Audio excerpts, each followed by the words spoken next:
done with the spin. Join the fight, let the real talk begin. We're here for the truth, no need to hide. So make sure to like and subscribe. Succumb for the storm, fanboys melt quick when the truth gets warm. Saw content's high, I'm collecting those tears. Just got started, but I'm cutting through fears. I'm not here for brand deals, I'm not for sale. I expose your lies, rip off the veil. You can cry in the comments, but you won't survive. Like and subscribe if you feel that vibe. We're hot and salty tears, tearing down the walls. Fanboys falling fast, hear the vigilance calls. No fake reviews, no corporate lies, just truth and fire burning in our eyes. Smith's lost in Nintendo's dream, delusional faith blinded by the gleam. Defends every flaw like it's a sacred cause, but his blind devotion's just breaking laws. Player restless brings no honor or pride, throws family shade when he's running to hide. No integrity, just bitterness and spite, but the vigilante's here to set it right. We're hot and salty tears, tearing down the walls. Fanboys falling fast, hear the vigilante's calls. No fake reviews, no corporate lies, just truth and fire burning in our eyes. Cast guys, fake words can't hold the line. Sony fanboys smoke, but his reviews don't shine. Switch for shields, the corporate game, selling hype and spin while we call out the shame. Doctrine.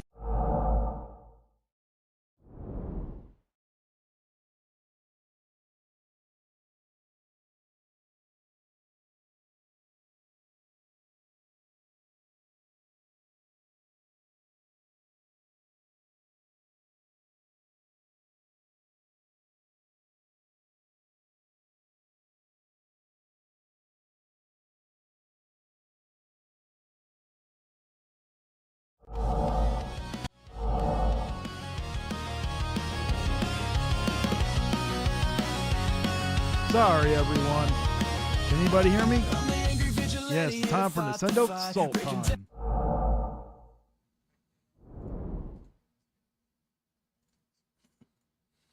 All right, still trying to figure this stuff out. How's everybody doing today? Hello there, Raymond.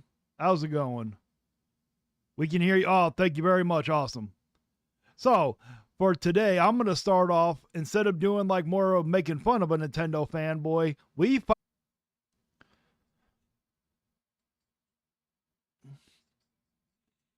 I mean, come on. You should have known that. After you sat here and saw Mario Kart World being an $80 Switch Addiction, how you going to say that you didn't know that? What's up to there, Variety? Oh, I'm buffering? I don't know why I'm buffering. My internet seems pretty good.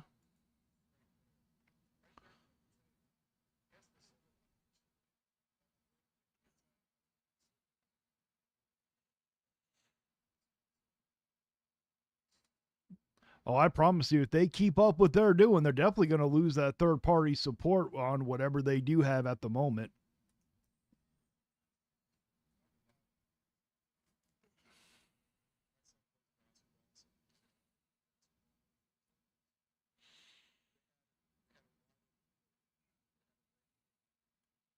You're correct. They did. They were coming off hot from the first system, and then they sit here and come and do the second system. But what do you expect? They're the ones that are screwing it up.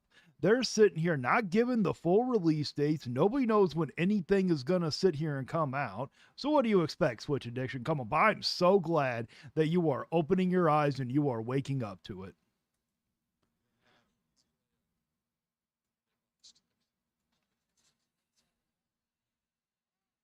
I mean, if you're going to at least put a basketball team, you could put a better basketball team than that, if we're being honest here.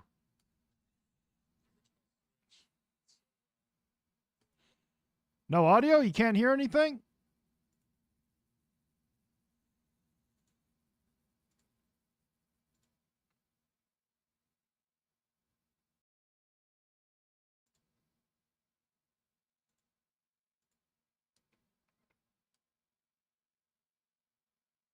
Can you hear anything? Hold on.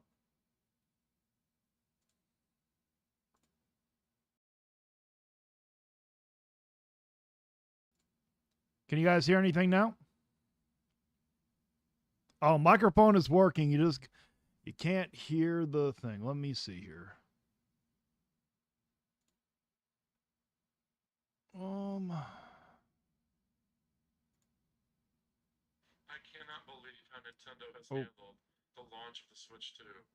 After the success of the Switch, it was right there for them to take. Oh, you can hear now? Oh, I know why. Hold on.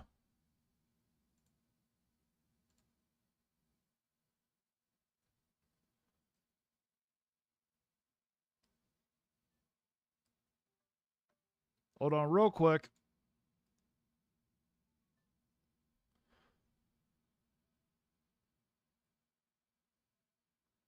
Oh, I agree, Railroad Gamer Luna. They do have a lot to convincing.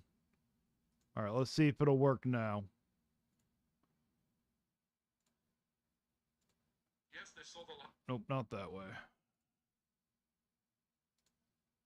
Oh, wait, nope. Hold on.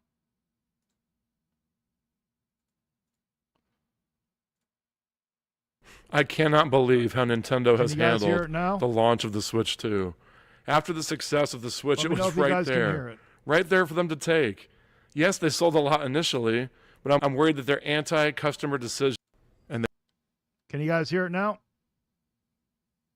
Wait, you spent $1,313 on my Nintendo Switch games and accessories? I'm guessing you had to have done that for the Switch 1. I don't see you doing that for Switch 2 just yet. They botched it. By the Pistons, Knights all alone. Oh, he missed it! The original Switch did so well. Everyone loved so many things about it. Well, yes, they sat here. Yep, turn it down a bit and then you're fine. Okay, I'll turn it down.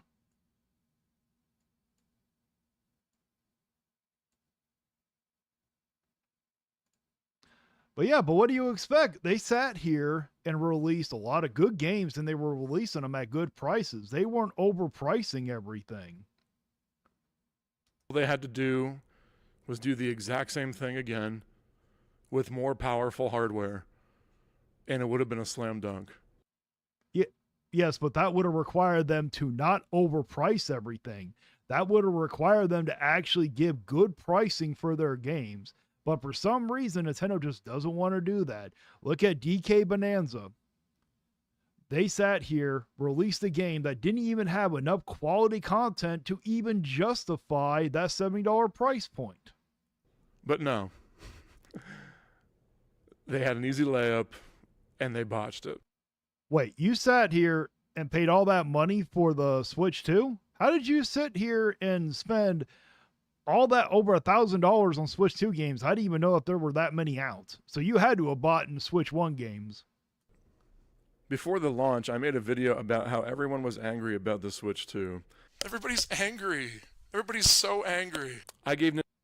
Oh yeah, I remember that video. I sat here and reacted to it. Someone reached out and said, hey, you got to react to this guy, and that's what I did. I bet you understand now why we were so damn angry. Nintendo the benefit of the doubt and thought there was no way to mess up this slam dunk. I thought Nintendo would be giving... Well, I mean, come on, man. You're old enough to remember the Wii U and the N64 and the GameCube. You're telling me that you're going to give them the benefit of the doubt? Come on, my guy. us sunshine and rainbows, while it's really been anything but. People were okay with the Switch 1 price. We felt like it was very reasonable. Yeah, $300. I thought $300 was pretty reasonable. We all loved having all of our game on the cartridge. People liked the prices of the games. We didn't think it was too much. The only game that was higher than $60 was Zelda. We loved having... Okay, my guy, next time, if you're going to sit here and pick a basketball team, you need to pick a better one. Maybe like the Golden State Warriors, or maybe the Celtics, something better than the Pistons here. Having cheap and accessible SD cards for additional storage. Well, I mean, whenever it came to those SD cards or extra terabyte hard drives here. Those things have never really been that cheap, if we're being honest. Alone. People loved the eShop. Well, maybe not that one. I'm about to say that eShop on the Switch one was terrible, man. Okay, I definitely know you're being funny on that one. But I will say that the eShop is a lot better on the Switch 2 than it is on the Switch 1. You bought brand new games because rumors came out about buying used games. Here's something I don't get about Harmon Smith. People say third parties are are doing badly on Switch 2, and then Harmon uses the bestseller selection on the eShop as a gotcha moment. Well, you got to understand, like, we can look at the Wii U. If they would have sat here and put up a bestseller list, there would have been games that were number one best-selling on the Wii U. Like, even when a console doesn't do good, like the Sega Dreamcast literally had games that were selling in the top 10 also. Oh, yes, they did, PlayStation guy. Yes, they did. Honestly, they all sat here and did that. We can't just say Nintendo on that one. They're all doing that now. People loved how many games came out for the Switch. The library was huge. Alone. Well, yeah, because Nintendo had to sit here and release games all the damn time. Now I think that they're hoping that they would have sat here and banked on the third parties. But you also got to realize this. The reason why the Switch 1, just like Awesome Boss says, Wii U to the Switch 2, yeah, you actually kind of have a point. Well, I don't think you're trying to say it, but it gave me an idea. The reason why the Switch 1 library was so amazing is they re-released so many games from the Wii U. A lot of their catalog came from the Wii U here. So for being honest, they had it easy for that Switch 1. With the Switch 2, you can notice they're trying to re-release Switch 1 games and make them Switch 2 edition games, but they're overpricing them. It's ridiculous. It all started after the announcement of the Switch 2, and there was confusion about the pricing for the games. We heard $80 and we even heard $90 for Switch 2 games.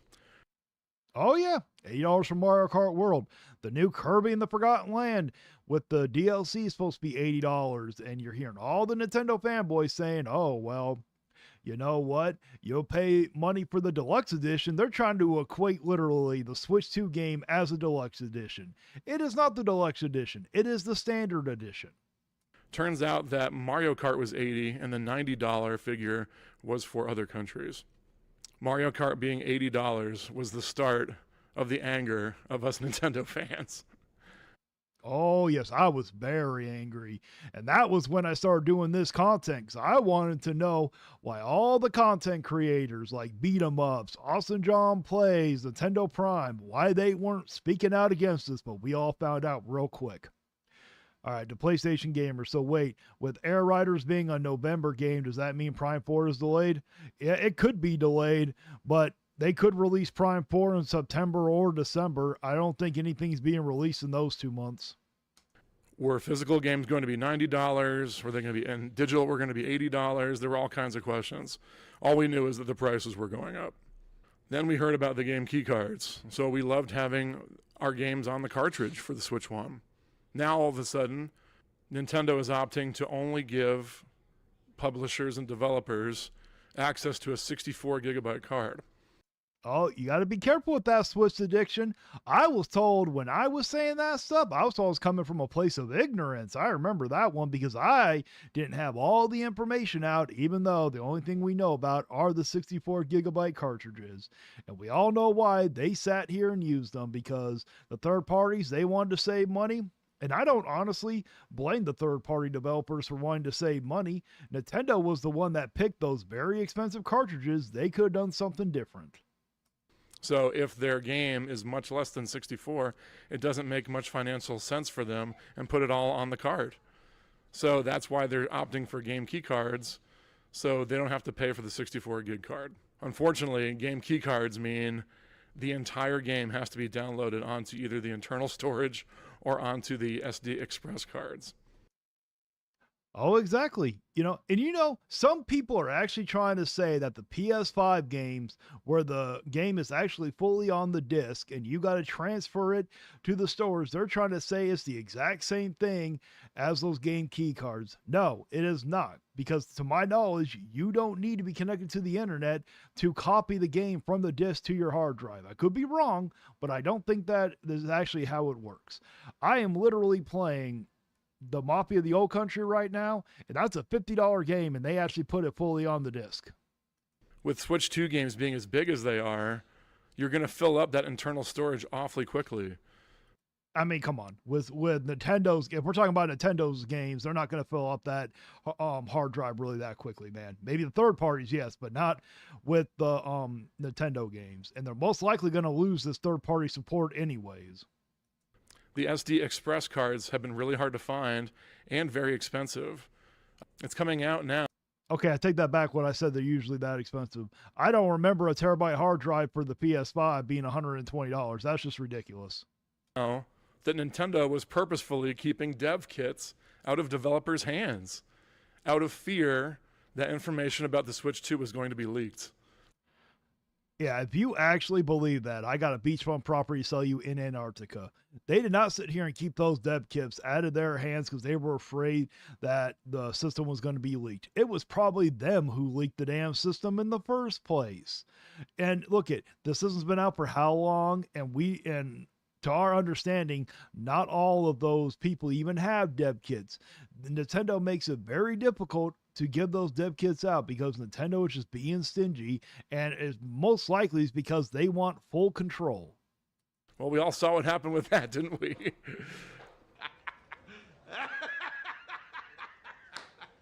So because Nintendo was scared of all the information leaking about the Switch 2, they were keeping the opportunity to develop for the system out of the hands of the people that needed it most.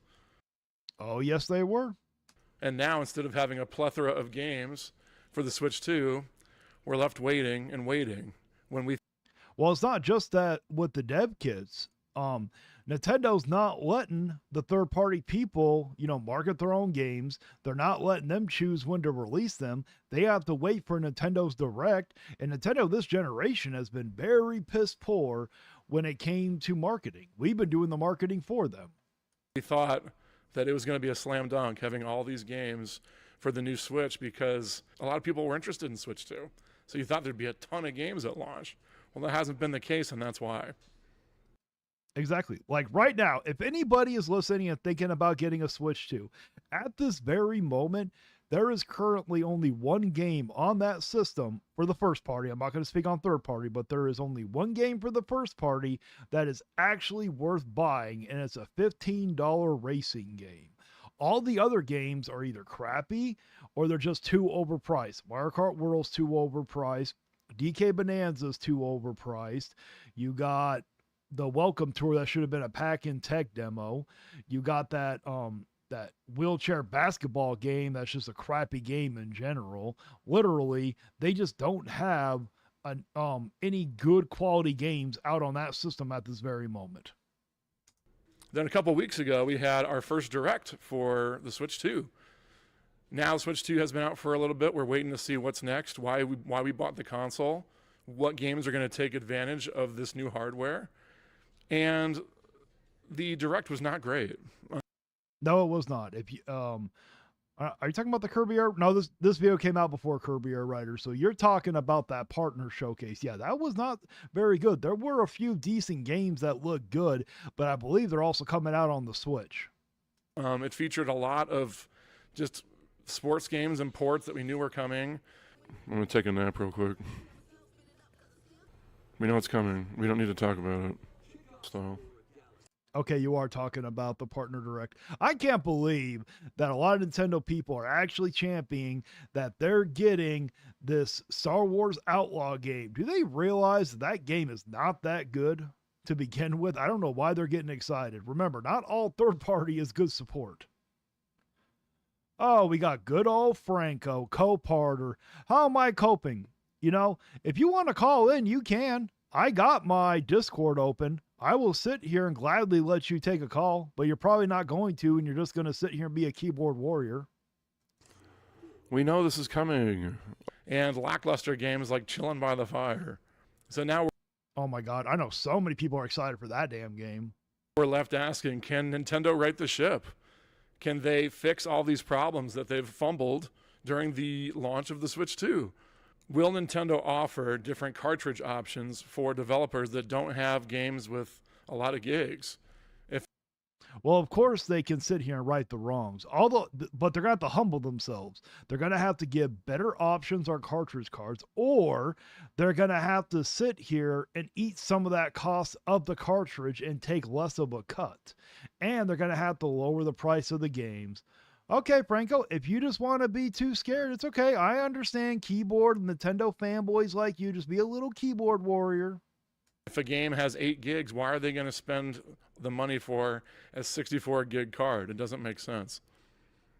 A couple weeks ago, Nintendo put out a survey wanting all of our opinions about game key cards.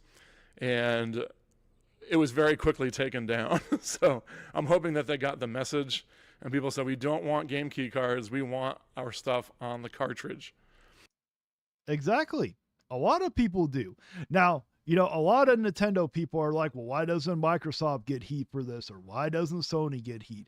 Probably because not too many people were really knew the difference between the game not being on the disc and the game being on the disc. Because whether you have to download it or you transfer it, it still takes time. So they probably just didn't even realize it to begin with.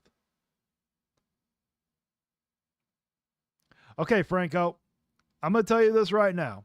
I got no problem with you commenting, but you're not going to comment every 5 seconds trying to crash the stream here and sit here and take over. You're going to let other people comment too. So you can either call in or you can slow it down, or I will give you a temporary ban. I'm being serious. Us physical collectors, we're trying to grasp at any remaining semblance of physical media that we can at this point, because we know which way this is going. All these games are going to be digital only in time. So game key cards are just a step in that direction. But hopefully by voting with our wallets, not me. I know, unfortunately, you sat here, paid for Mario Kart World, and I believe you did buy some game key cards if I'm correct. I could be incorrect. Franco, it is not about being broke. Franco, you are more than welcome to call in. Okay? You are more than welcome to call into the Discord. You can sit here, go on my Discord, and you can send me a call, and you can set your points. If I'm crying and whining and everything, and none of this has anything to do with being broke. It's called doing the right thing. Okay, you're going to get temporary ban. I warned you.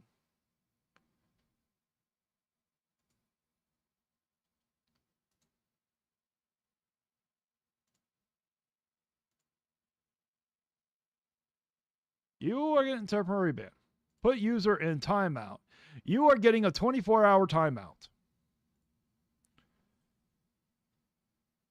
I'm sorry, guys, for that. Let's continue on. But I warned them. You guys heard me warn them.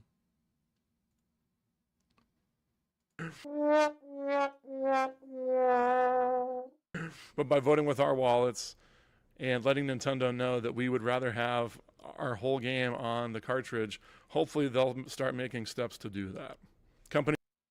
I agree, but you do have to understand, you got a huge, pretty much all of the leaders of the community, like Nintendo Prime.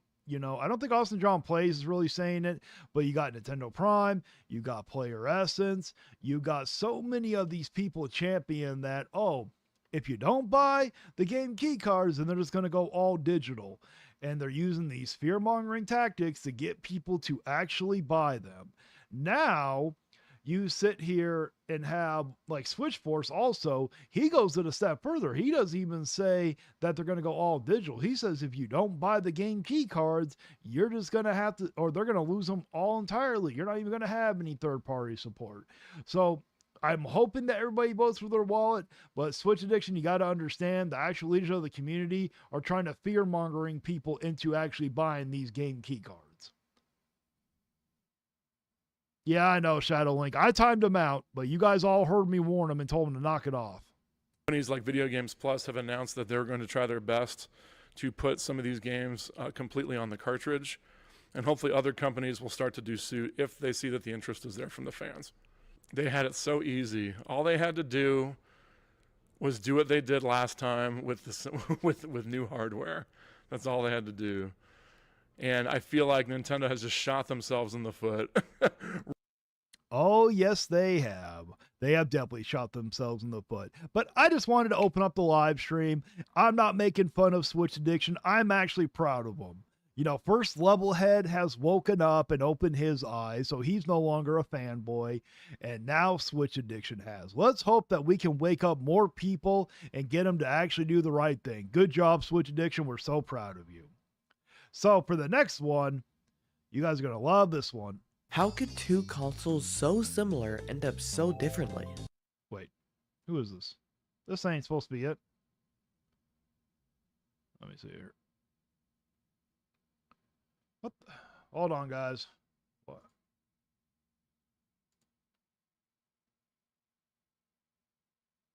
One of the most controversial. Copy. All right. I'm sorry. I had this all set up. I don't know what happened. All right. So for the next one is going to be none other than Player Essence. One of the most controversial aspects of the Nintendo Switch 2 is the game key cards that Nintendo and third parties have created in order to have a cheaper form of media when it comes to a physical, and that's in quotation. Oh, yeah. So for everyone who doesn't know this, this is none other than Player Essence. And he's going to sit here and try to say, oh, how we can end the game key cards. Let's hear what his amazing idea for the whole game key cards. And if you guys don't mind, I'm going to speed it up to 1.25 if you guys don't mind, just because it's a little too slow for me. And to the PlayStation gamer, Nintendo fans need to actually hold Nintendo accountable, which will always be their fatal flaw. They're too blind and their nostalgia to actually criticize Nintendo. Oh, that is very true. But you also have to understand, a lot of the people with the massive YouTube channels, the reason why they don't really want to criticize Nintendo is because they'll probably lose their channel, or it'll take a huge hit if they do. Game. So essentially what a game key card is, it's a hollow shell of a game, and it's where you take that little hollow shell of a game, you insert it into your Nintendo Switch 2, it then prompts you to download the game, and that downloads to your system memory. My guy, everybody knows what a game key card is. You're not sitting here educating anybody. So let's get on with this. We ain't got all damn day. Or it downloads to your Express SD card, and people really hate that because it's not an actual real physical game that includes the data on the card. If you look at how and I don't know if you guys noticed this, but there's a thing that's popping up. I believe that he's getting a commission if someone clicks that link to buy a Nintendo Switch 2. So that's another thing. When you're watching these YouTubers who are sitting here defending this company and they're having links down below where they're selling Switch games or Nintendo products, makes you wonder if they have another alternative modem now. The Nintendo Switch 1 operated, you look at how pretty much every single physical game operates with Nintendo. Most of the data, or all of the data, is on the actual cart, and that gets people plenty of cause for concern. What if the servers shut down in the future? I don't want to download it. I don't want to take up space on my hard drive. I don't want to take up space on my memory or my SD card. It should operate like how... I mean, it works for Xbox, it works for PC, and it works for PlayStation. So why can't you do it with Nintendo? What is so wrong with actually transferring the game over? Especially if you get that SSD card, give yourself an extra terabyte of memory. Why can't you do it? Just like with PlayStation. I have to sit here and have them on my hardware. You know, I don't need like 20, 30 games installed on my device at once anyways. How a physical game operates, and I 100% was to King Paco Nintendo Lover. Is that something new, or is that the one that happened before where he bought a pre-owned game and he got banned, or he got his account banned or device banned or something, and he had to sit here and call in customer support to get it unbanned? Talking about that one, because that is completely wrong. No, I don't agree with that.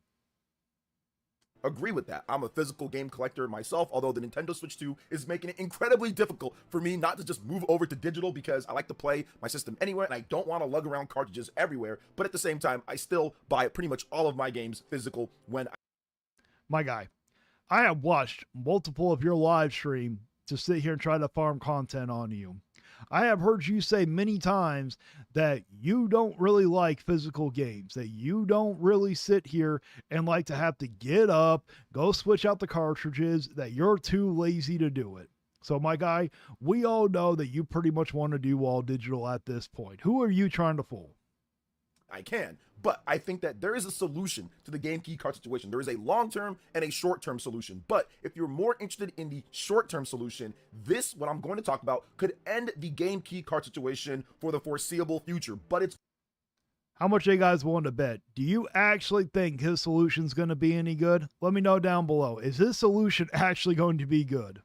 going to actually take people opening things up a bit and picking up a few things that do stuff differently. So a lot of the major third-party games on the Nintendo Switch 2 are game key cards. Street Fighter 6, Yakuza 0. People were so angry with Nintendo at this most recent Nintendo Direct Partner Showcase because, And rightfully so. The people have spoken. We don't want game key cards. We want it fully on the damn card itself. Come on here. How is that so hard to understand? a lot of the stuff was game key cards. Highly anticipated games, like Persona 3 Reload, for example. Even the Legend of Heroes games, when it comes to some of those, people are revolting against them. There are people that like game key cards, and this is not necessarily to say that you're not allowed to like them or you're not allowed to buy them. Buy whatever you want. I don't really care. But at the end of the day, this is what I'm talking about here, could completely end the game key card situation, and that is Damon X Machina Titanic Scion. And there'll be another. Oh, really? Is that really going to end the conversation? If you guys haven't noticed, I've literally seen him advertise on his video 3 different Nintendo products. This is how you know this guy is just damage controlling for Nintendo.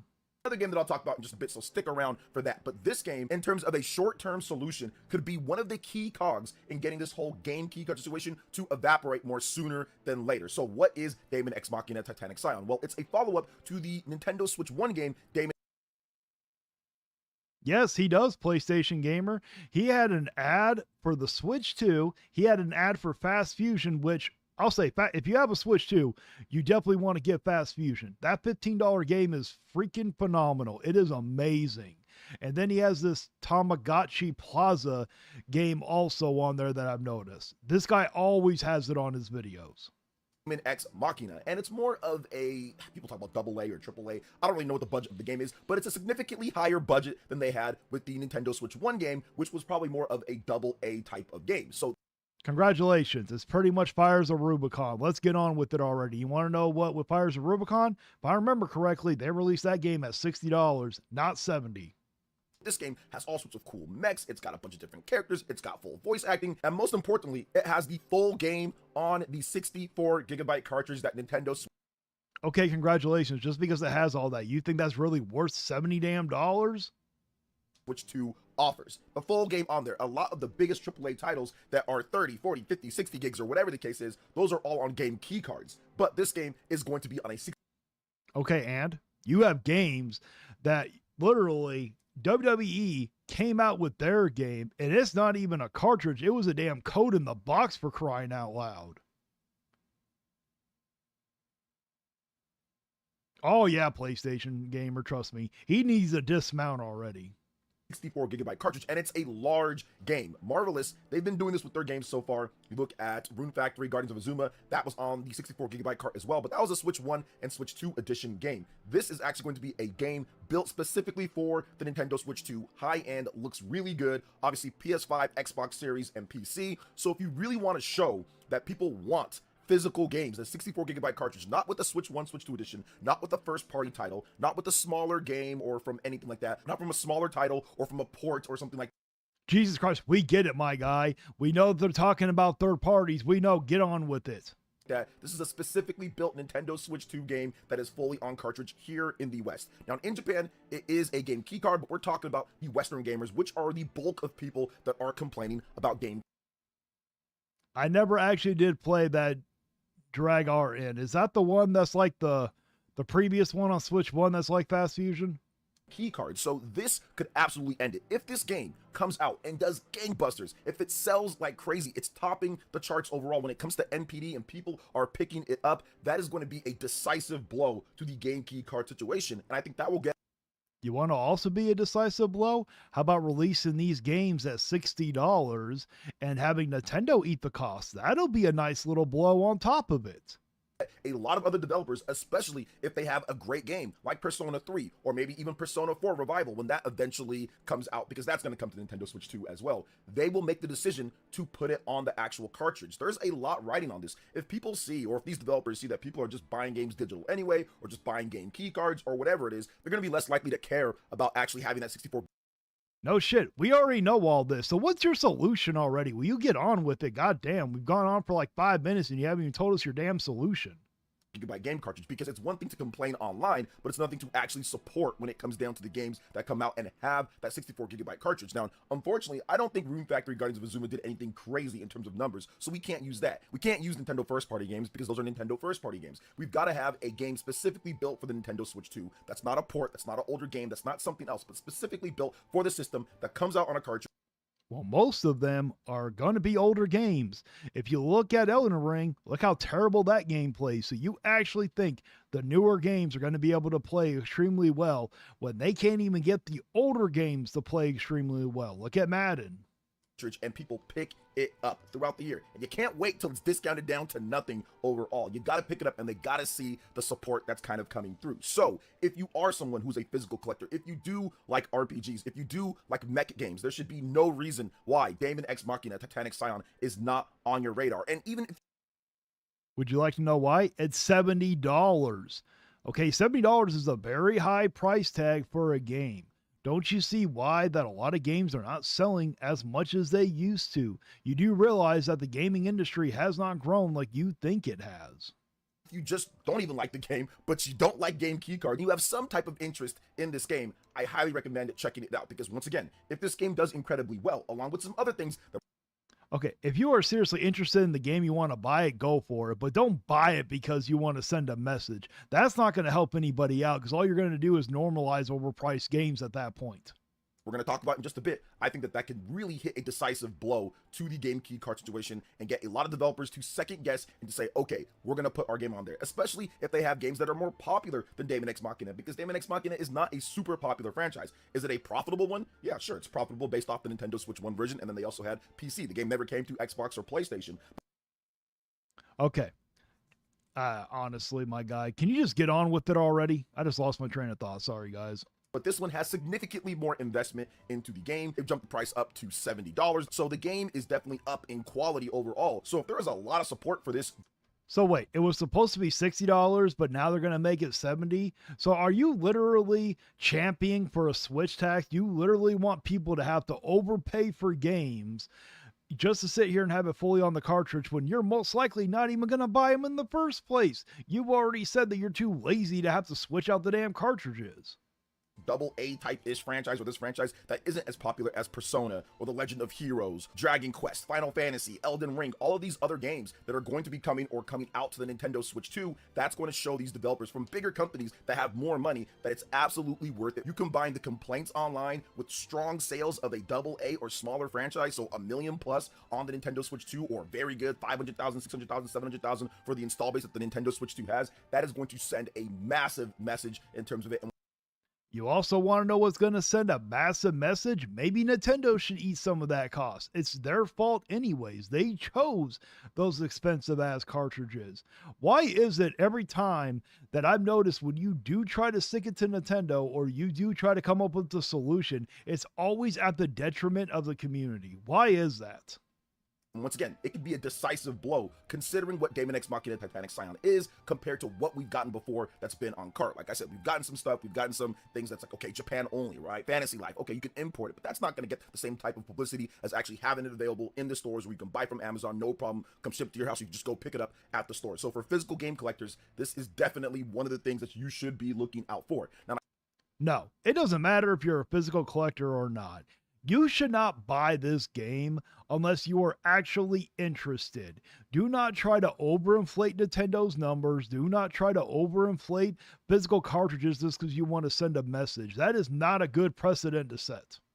I kind of alluded to having some other games that could do that, and I think that there's another one when it comes to the Mortal Kombat collection. That's also a very important game. However, there's some asterisks by it because it's coming out a bit later, physical overall, and the Nintendo Switch 2 version is more expensive than the Switch 1 versions or the X. Well, you're the one that's advocating for the Switch tax. I would say for the PS5 one, $50, and it comes with the first 4 games plus some of the GBA games. I would actually have to say that's not too bad of a price. But for 60, nah, that's too much. Xbox and PlayStation version. So there's 2 different ways that this can get done. And I think that there's different ways that developers can see this. Will they go the route if these 2 games do? This is player essence to Professor Poopy Pants. And then the PlayStation Gamer. The gaming console market has stagnated while PC and mobile grow every single year by millions. Very true. Even though I'm not a huge fan of mobile gaming. If you notice, I don't really talk about it much because I'm not a huge fan of microtransactions. Do well? Will they go the route of, okay, we're just going to put it on the cart like Damon X Machina, charge our 70 or charge whatever, and then we're going to see how it does? Or are we going to charge a bit more because of that expensive cart and see how gamers react? Because that's what's happening with Mortal Kombat, and that's also an option. That's not a good option, player essence. Why are you championing for this? Why do you want the community to have to pay more money just to have it fully on the cartridge? What it should happen is they should still release it at $50. Nintendo should eat some of that cost, and so should the third party. It is Nintendo's fault, after all, that these cartridges are so expensive. They didn't have to go with them.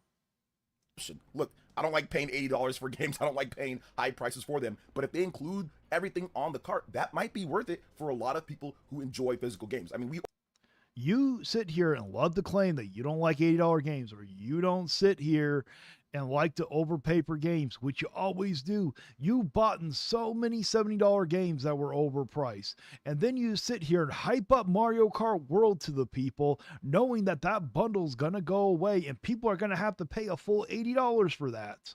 Already saw the Nintendo Switch 1 tax, the Switch tax that happened with Switch 1 cartridges all the time. They were a bit more than Xbox and PlayStation, despite not offering the same amount of graphics or visuals. Well, because they have the cartridge. The cartridge costs more when it comes down to it compared to a cheap Blu-ray disc. So that is the price of having a cartridge format that only Nintendo really uses. It's not a standardized format. It's not something that a bunch of companies use. So if only one company uses it, it's proprietary for the most part, and it's going.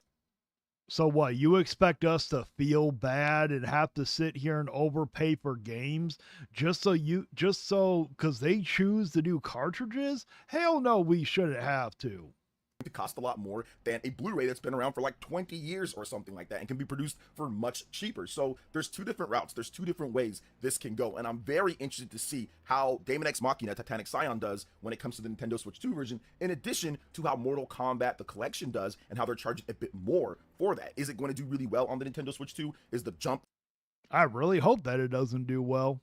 When it comes to the price, is that going to be a problem for gamers out there? I think it's going to be really interesting to see. Now, there's also another route when it comes down to this. We need to wait and see kind of what the buying habits and what's going on with the Switch 2. The more that the Nintendo Switch 2 base goes up.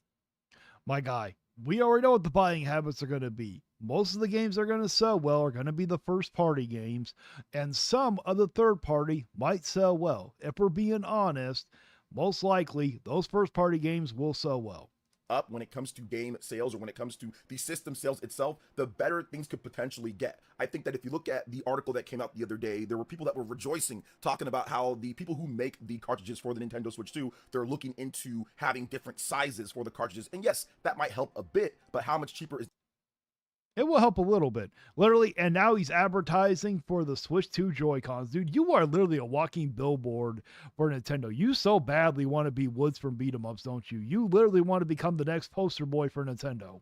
that process going to be? We don't really know at this point. So if it's not significantly cheaper, which I'm not sure if it will be, then it's not really going to matter too much to the people that don't want to pay for the cart. But I do think that as time goes on, the Nintendo Switch 2 gets more popular, and as Nintendo works with them to somehow drive down that cost, I think that that is going to be the key to see where or how more people decide to jump on when it comes to physical cartridges. But once again, the complaining, in addition to actually supporting the games that have it full on cartridge, is going to be key and vital at this point. Okay, now you're going to say Cyberpunk did extremely well. That's an outlier here. If you look at most of those third-party games, they didn't do as well as Cyberpunk did. And people keep saying, well, it's fully on the cartridge. You really want to know why Cyberpunk did so well? It's because it's a phenomenal game. That game is freaking amazing. If you look at the total sales before it even came to the Switch 2, it sold, I think, between 20 and 30 million units. Not too many games make that. So you guys keep using Cyberpunk as an example is not going to help your case. Cyberpunk was a nice start. Port from years ago. Rune Factory, very good game as well. Also on the Nintendo Switch 1. There's been some good stuff. Also overpriced. Fantasy Life, not bad, but also once again on the Nintendo Switch 1 on other platforms. This, once again, brand new game coming out day and date with all the platforms, 100% on cartridge, more of a bigger game, AAA that's new. This is more important to me than any other game so far this early in the life of the Nintendo Switch 2 when it comes to the fight. Really, this is more important. So the holiday title for Nintendo isn't more important? Come on, my guy, you got your priorities all screwed up. Against the game key cards, or if you don't like them, this game to me is just far more important. So I think that there's a number of ways this can go. I kind of laid out 3 of them. If you look at Damon X Machina, Titanic Scion, and what that game can do, just having the game, brand new title on the cartridge, you're just going to take a little bit of a hit on there compared to Xbox and PlayStation because they're all the same price. Let's see how that goes. Or, my guy, this game is not a Cyberpunk. It's most likely not going to sell extremely well. You need to have your expectations reasonable here.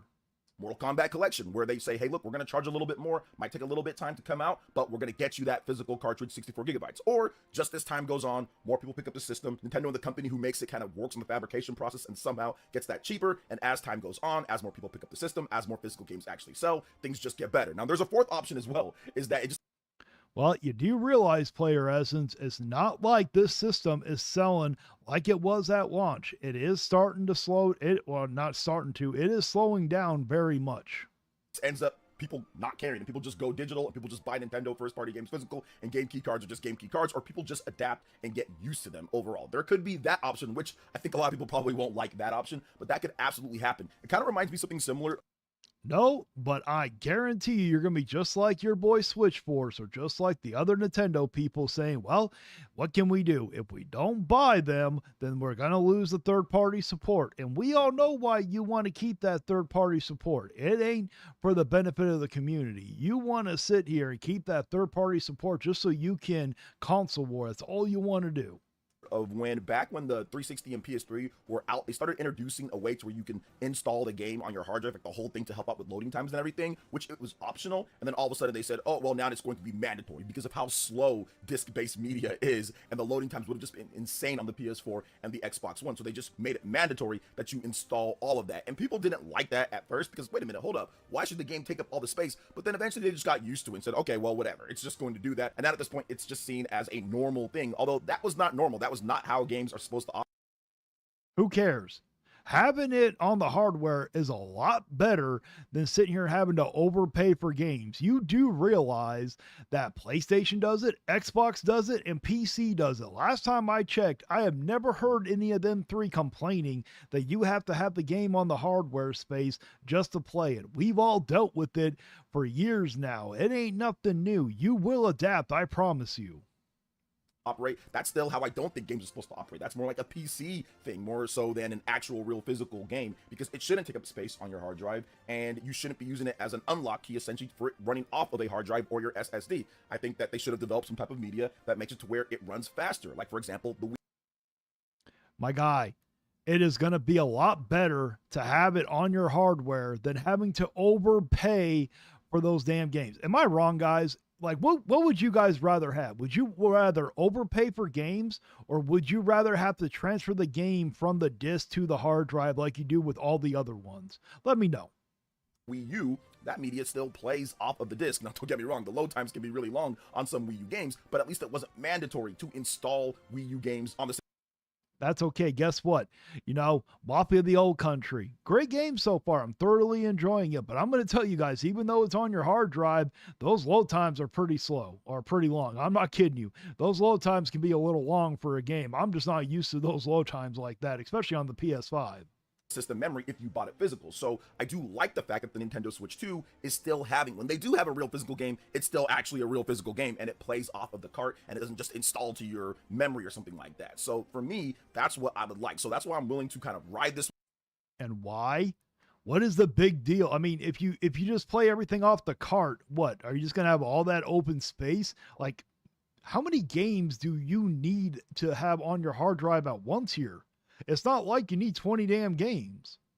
One out. We want to support the games that are physical more so than anything, because to me, this is pretty much the only real physical in all sorts of ways that we get with the Nintendo Switch 2 cartridges, where you don't have to install it to a hard drive and to where it actually plays. Listen, if the game is a good game, then yes, people should buy it if they enjoy it. But if the game is a bad game, no, you should not buy it just to hope it does well to keep the physical media. That's not how you should do it. All right, well, we're going to move on to the next video, but before I get it over there, I'm going to read off of some of the chats. Sorry, guys, I wanted to get through the video before I stop and read the chats here.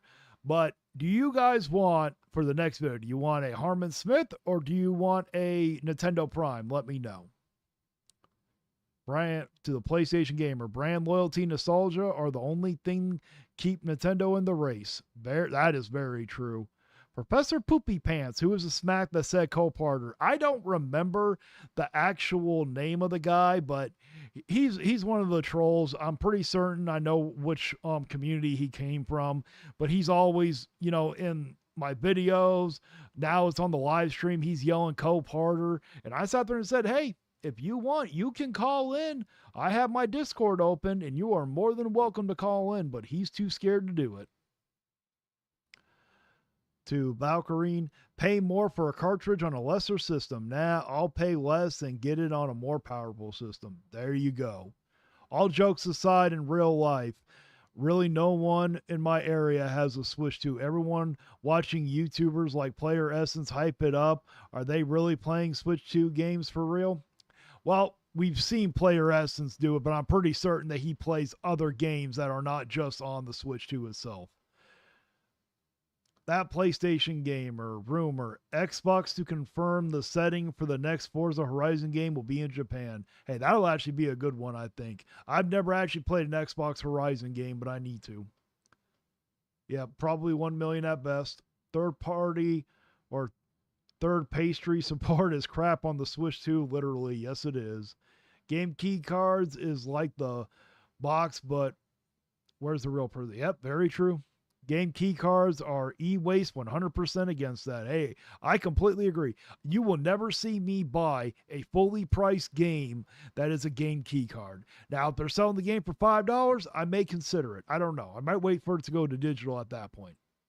In defense of MK Legacy Collection, it has BTS stuff and more niche ports, and it's meant to be a celebration of MK 2D era. Hey, everything it comes with for like $50, I think is actually a decent price, but they want to sell for $60 for the Switch 2. I don't really think that game is worth $60. Just saying. Have you all not been paying attention to Gen Z? Most teenagers I see are more and more in the gym and playing mobile games instead. Nobody really is playing games anymore, plus no one has the extra cash. Yeah, that's why, well, you got to understand, mobile gaming has increased, but do you realize the amount of money they spend on those mobile games with all those microtransactions? I bought a bad game that I love, others hate, The Last of Us Part 2. Hey, I actually didn't mind The Last of Us Part 2. Now, I thought Part 1 was better, but I did not mind Part 2, and I got it for $20. I will say Cyberpunk 2077 on Nintendo Switch 2 is still a better version than the disastrous PlayStation 4 and Xbox One version, especially the 1.0 build on those two platforms. Well, you also got to understand, I will agree with you that it is better, but one thing you have to understand is that CD Projekt Red literally made that game for the Switch 2. When it comes to the PS4, I'm pretty certain if they wanted to fix it, they could. They're just choosing not to. Alrighty. We're going to do for the next one, we're going to do Nintendo Prime here. Where is he at? I'll come prepared better next time, guys, I promise.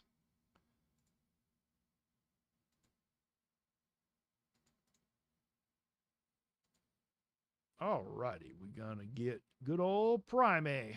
Primey.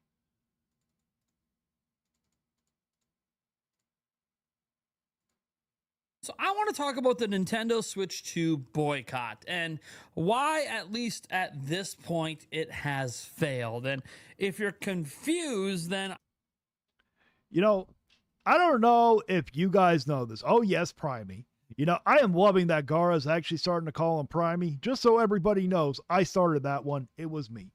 But I just find it funny that he is making this video now, when most of us haven't even really been reacting to him. I took like a 2-week hiatus from doing salt content. I just needed a break, guys. And honestly, the salt content was kind of drying up. Nintendo Prime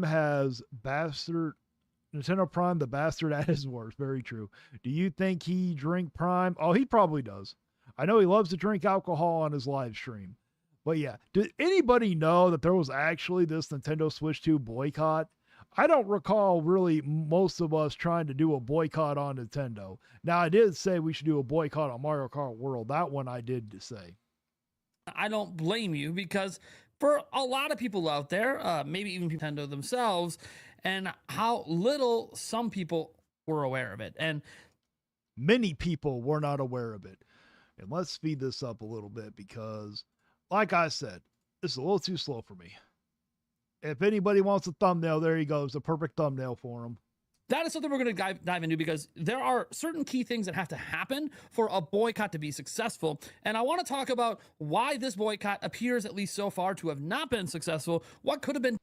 Yes, the so-called boycott that you made up in your head. And yes, I agree, Railroad Gamer. He is starting to be irrelevant. I think that's why he did this video. A lot of us weren't even really reacting to him that much. And the only time people did was when he made videos like this to cause people to react to him. Literally, Primey, I'm not trying to be mean, but you really weren't that relevant anymore. But then you make this one and look what happens. Done differently to potentially make it be successful. And of course, just talk about why it failed in general and some of the backlash and repercussions of this failure that seems to be permeating. My guy, the reason why that this so-called thing didn't work was because of you guys, because all the large-scale Nintendo YouTubers were not doing the right thing. You guys all refused to stand up for the community. You literally betrayed the community to run around and damage control for Nintendo. You don't care about the community. You don't care about the gamers. You don't care about consumers, period. Retro Fusion, I know that you come from Harmon Smith's channel, and you got to understand, just because Harmon Smith says it doesn't actually make it true. Yes, I trust me, I know, PlayStation Gamer. Now, Retro Fusion, I don't mind you. I got no problem with you. I enjoy when you comment, but you got to understand, just because Harmon Smith says something, you should not take it as gospel. Just saying. All over the internet. So before we dive in, I just want to remind you, we are giving away 5 copies of Kirby Air Riders for Nintendo Switch 2. I know, ironic, right? Just so you guys know, I did put my name in the drawing, because if I get it for free, I'm going to sell that damn thing. That being said, you can enter down in the link in the pinned comment or the description. And folks, you can, subscribe to the channel if you so choose. We're on our road to 160,000 subscribers. Okay, so let's dive into what's going on. So first off, was there a Nintendo Switch 2 boycott? Well, if you're on the internet, not really. And if you guys want to subscribe to them, you guys can. I wouldn't recommend it. And do they really actually look alike? And you are on Reddit, you're on Twitter, you're in comment sections on YouTube and stuff, absolutely there seemed to be a boycott. And what is a boycott? What makes it a boycott effective? Primey, I think you're just sitting here taking the criticism as a boycott. There was not this really organized boycott movement like you were sitting here trying to make it out to be. It wasn't like we had a leader telling us all what to do here. most of us, like I was sitting here saying that you shouldn't buy Mario Kart World or you shouldn't buy the Welcome Tour at a principal because those things were overpriced. Maybe you could consider that a boycott, but I do not recall the Switch 2 actually being a boycott. Most people were saying for what you get for the price was actually kind of worth it. Well, before we dive into that, let's talk about what people were mad about, right? So essentially, people wanted to boycott Nintendo, the company, over Switch 2 for a few key reasons. One, they wanted to boycott because they felt like the price of Nintendo Switch 2 was too expensive. Two, they felt the price of Mario Kart World was too expensive at $80 and they didn't want that precedent to be set. And three, they felt like some of Nintendo's policies are extremely anti-consumer, namely Okay, you got two of them correctly.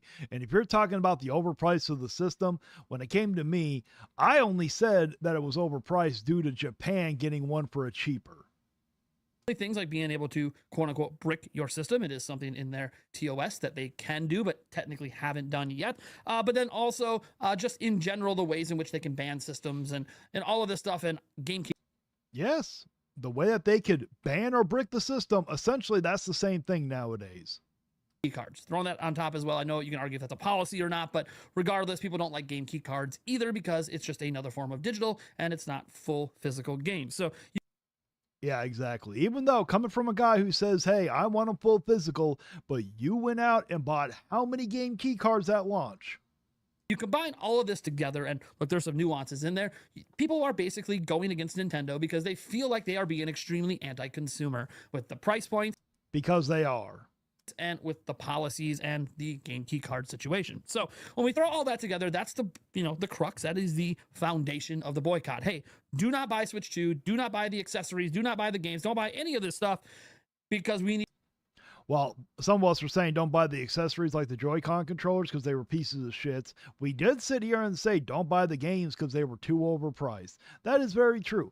But I still do not recall really hearing people say that, oh, we need to boycott the Switch 2. No one buy the Switch 2. Are you talking about Reddit? Is that where you're getting your information again, Primey, like you did with the whole Switch 2 being unhackable BS crap? Is that where you're getting your information from? Need to send Nintendo a message that we will not accept these policies and these prices. All right, now. And which we should have. But unfortunately, because of fanboys like you, that failed because you refused to do the right thing.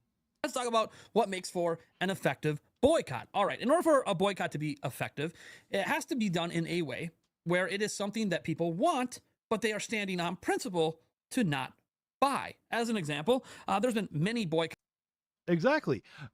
Hey, I will firmly admit, I really did actually want to play or buy Mario Kart World because I did play with my cousin when she bought hers, and it was actually fun. But at $80, absolutely fucking not. That game is not worth $80. It's not worth $70.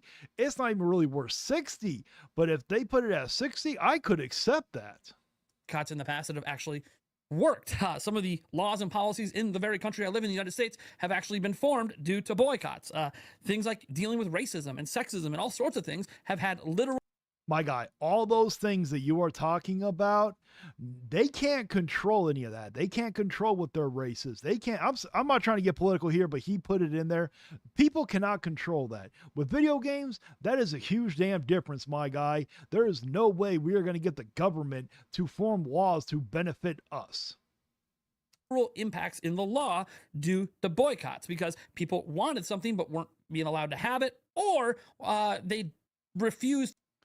Primey, I am pretty positive. Let's say we all grouped together and we started some kind of like consumer union where gaming companies can only price games at a certain point. I guarantee you would still go against us. You would whine and complain and you would sit there and be like, well, how dare you tell Nintendo what they can do with their own company? To get that something because it was denying other people. Those are obviously social issues. We're talking about video games. So for a video game boycott to be successful, one, it has to not just awareness spread, but it has to be led by people that legitimately want to buy a Switch 2 in the first place. So in order for a boycott to work, the people that are.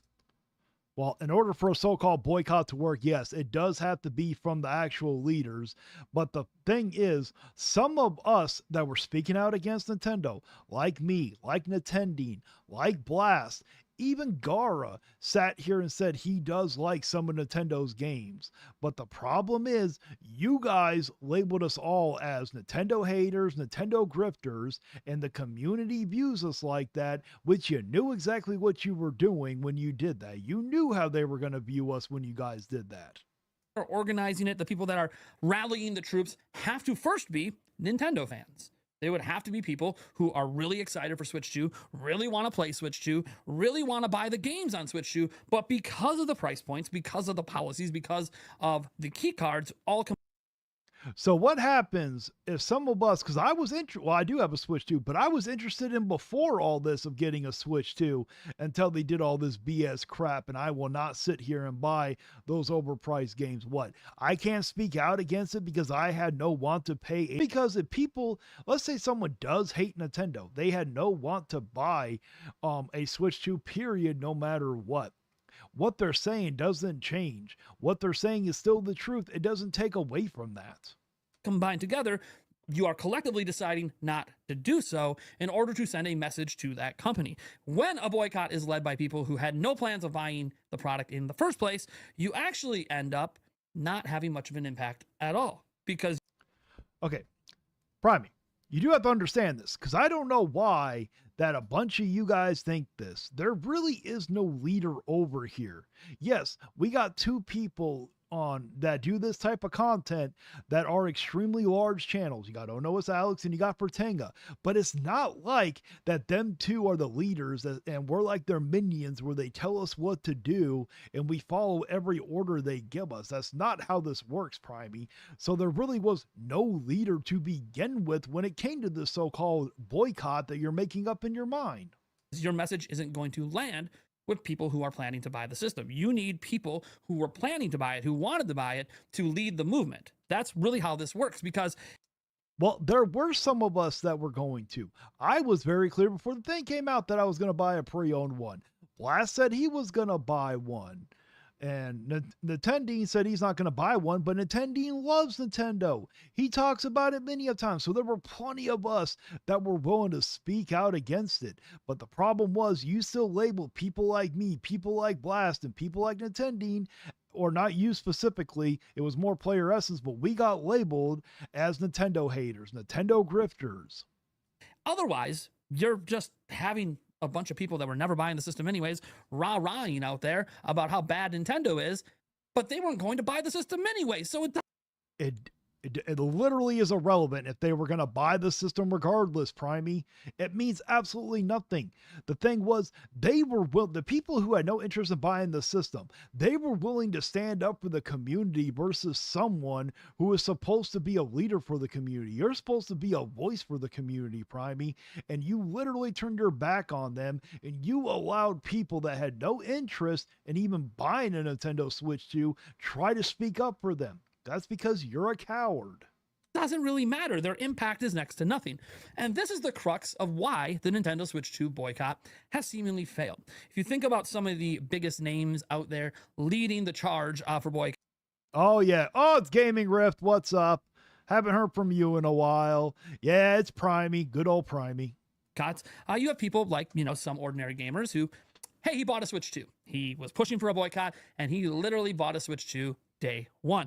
Again, oh, are you talking about Munahar? Or are you talking about Dreamcast Guy? Yes, we all know a bunch of people got criticized for that. Doesn't work if the leaders also buy the system anyways. You can't have a boycott happen if the leader themselves is not actually spearheading that boycott. Okay, if we're being honest, everybody knew how Dreamcast Guy was. We all knew. Everybody knew that Dreamcast Guy's an actual grifter. We all knew he bought the system for content. He's making up all this stuff. We know Dreamcast Guy is a diehard Sony pony, and that will never change. Now, Munahar, that one was a little different. Boycott and sticking to their word. So that was a bad take. But then you think some of the other ones, some of the more nuanced ones out there. You think of some of the content creators leading the charge. People like, oh no, it's Alex. He literally was never going to buy a Switch 2 regardless. That's actually bullshit.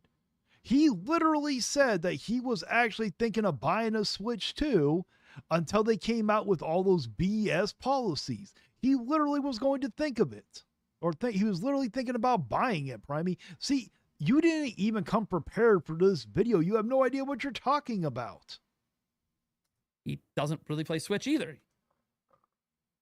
Gaming Rift. Nice to see you. Haven't commented on your video in a while, but I have been watching. Thank you. I appreciate it, man. Not wanting to sell promo, but I have a question. What's your opinion on fanboys raging at the Helldivers Halo crossover? I made a video earlier going over Sony ponies melting down. Hey, I think they fit. I mean, I've never played Helldivers, and I've never really been a Halo person. I played some Halo games, but I've never really been into there. But it seems like to me that they actually fit together. Doesn't Dreamcast guy say Xbox is dead, but also hates Xbox game going to PS5? I don't know if he actually hates Xbox games going to PS5, but yeah, he says Xbox is dead all the damn time. Oh, Powerman UK, I haven't heard from you in forever. I don't know half these YouTubers. What, you know who Primey is? Everything he plays is on PC. So he wasn't going to buy the system regardless of what happened, right? So that's not some. Very true, Railroad Gamer. Well, PlayStation and Nintendo fanboys are the reason why we can't get nice things. I'm going to include Xbox in on that one too. There are some of them that are bad. One that's great to lead the charge because you can't boycott something you weren't planning to buy anyways. You're not affecting anything. So then we got to go to other people out there that were maybe planning to get it. Maybe someone like Nintendo Dean. He's another content creator, but he really wasn't spearheading the boycott stuff from the very beginning. So yes, he is a Nintendo fan who loves Switch, bought Switch, owned all the games. That's actually an example of somebody who could potentially have been a leader for the movement, but I don't feel like he in particular wants to step up. And there was nobody that was really trying to step up to begin with, Primey. We were all just trying to make everybody aware of what was going on. There was no one trying to lead us all. Like I keep telling you, like, because you brought up, oh no, it's Alex, and sometimes you'll bring up Fortenga. Like I keep saying, they're not like the leaders of everybody here. We're not their minions. in that regard. Then you have other people like Fortenga Plays. You have other people out there like smaller content creators. You have lots of people on Reddit and Twitter. Lots of people. When he says smaller content creator, you know he's talking about me. But for some reason, he'll mention the other names, but he never really mentions my name. I think he's threatened by me. That were pushing for this boycott. But the problem, the fundamental issue is all of the leadership behind this movement was disjointed, unorganized, and nobody was really working together. For a boycott to actually work, there needs to be organization, and it needs to be led by people who actually legitimately want to buy the product. Because if the Primey, even if Fortenga Plays, even if Oh No It's Alex, even if everybody who was making this type of content literally went out and bought a Switch 2 day one, like you're sitting here trying to reference, you would just call us all a bunch of hypocrites, so it wouldn't have even mattered to begin with. So what you're saying makes absolutely no sense. What would have made a real difference is Peters trying to make it seem like that all we do is hate Nintendo because you all suffer from like this freaking Wii U failure post-traumatic stress disorder or something. So by that logic, you shouldn't have any weight at all to any argument if you don't purchase or get involved in the ecosystem. So by his logic, nothing will improve because Nintendo shows exist. Exactly, Gaming Rift. That PlayStation gamer. Angry Vigilante, do you think being a fanboy of an IP is on the same level as being a fanboy of a console? Just wondering.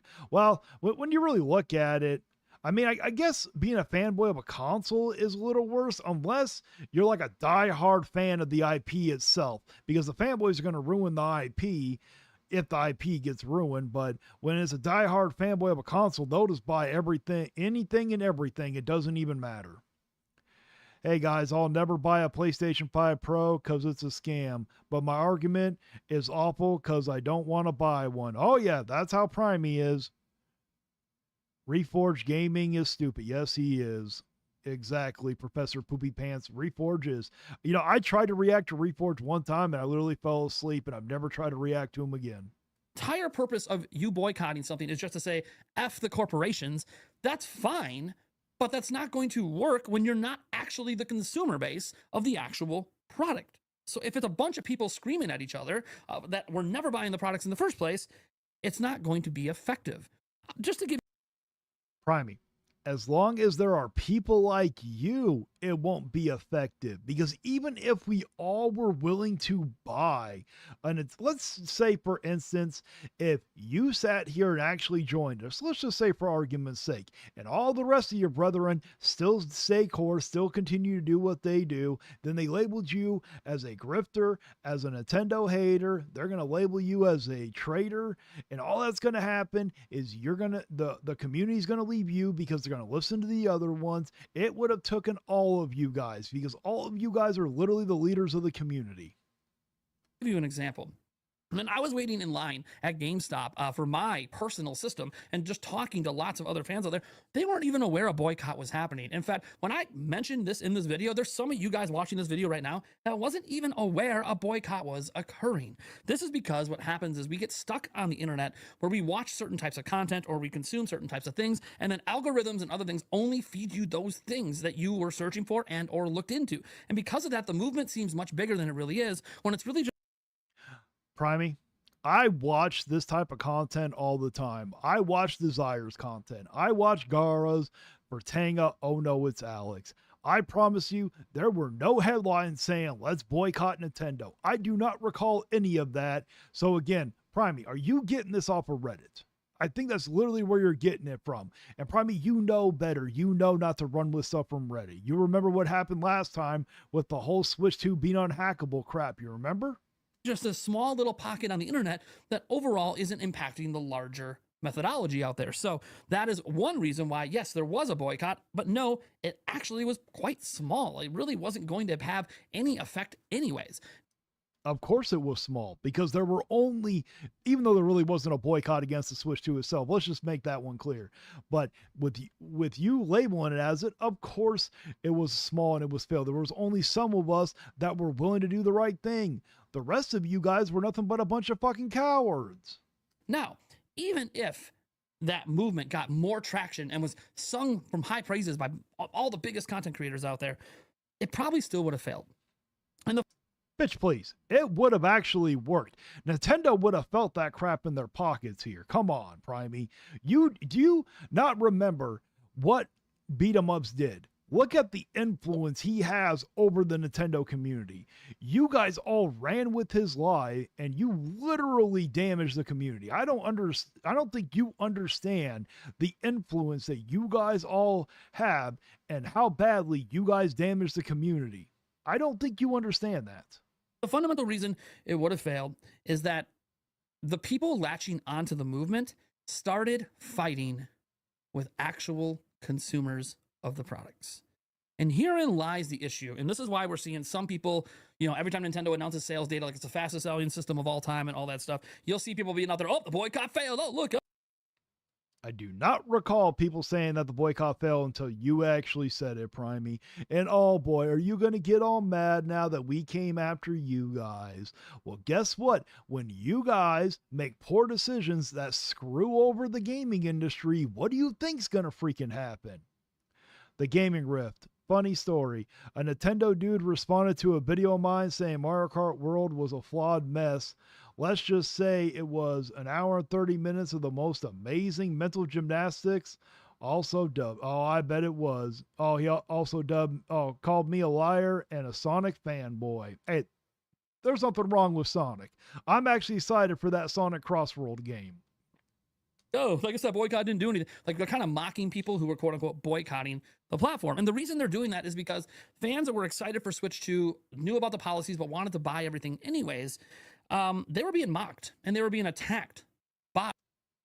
And now look at what you're doing. You have literally sat here and said multiple damn times that, oh, don't go after the content creators.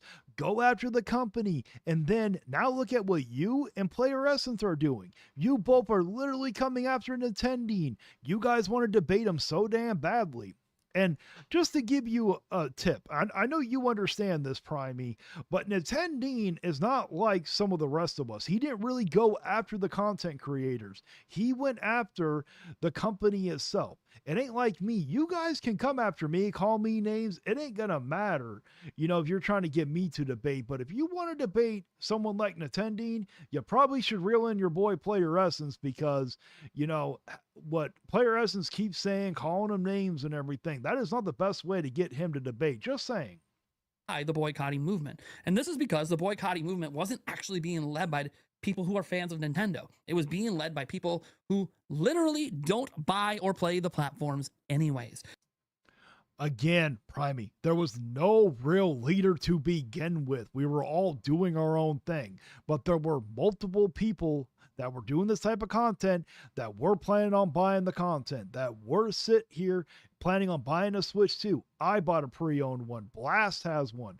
Are you kidding me, Primey? There were literally some of us that were willing to buy a Switch 2. Just because I choose to rent the damn games because I think that they're overpriced doesn't negate what I'm saying about the stuff is true to begin with.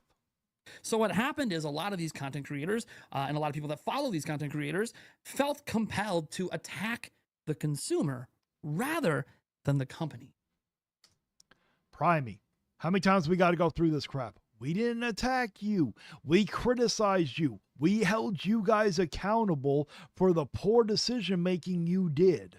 And for a boycott to be effective, for you to grow and gain ground, it can't be something that's actually attacking other people. It has to be attacking the problem. If you think Nintendo...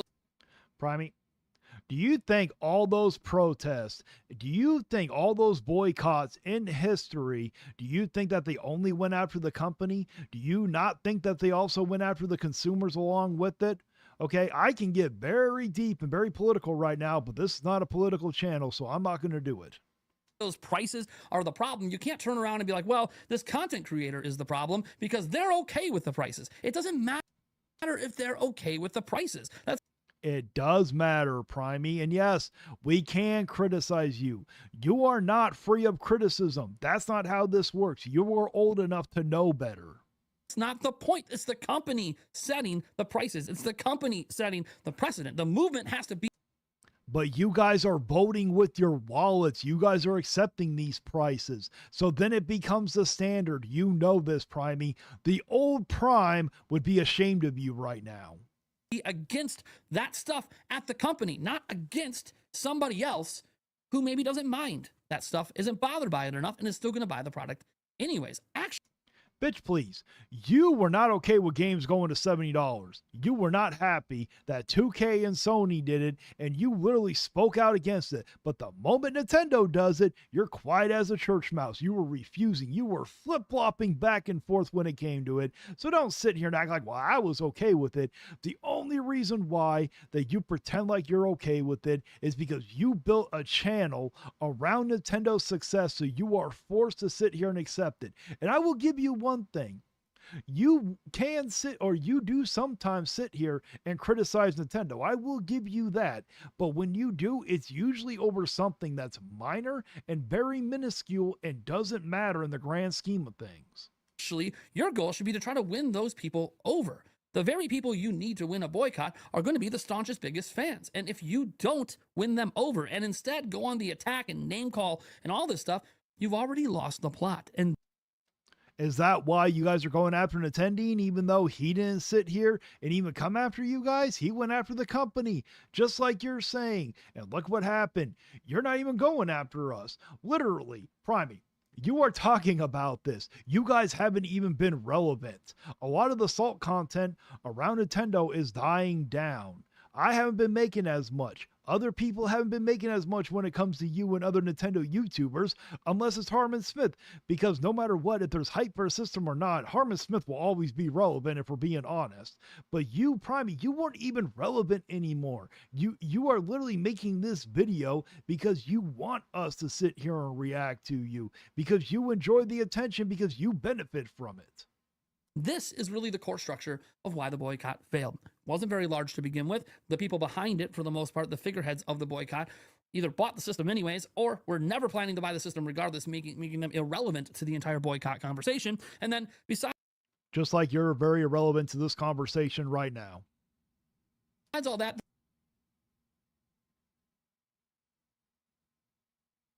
And why is that Power Mad UK? When you insult people like Player Essence, you have lost the argument. Why is that? Just out of curiosity. They actually oftentimes went on the attack, and we're attacking consumers and attacking content creators instead of attacking the company. And when I say attack, it's not even the right way to go about it. You have to have a clear purpose. You don't want these. Exactly. It was criticizing. And attending, he never came after you guys. He went after the company. Explain that.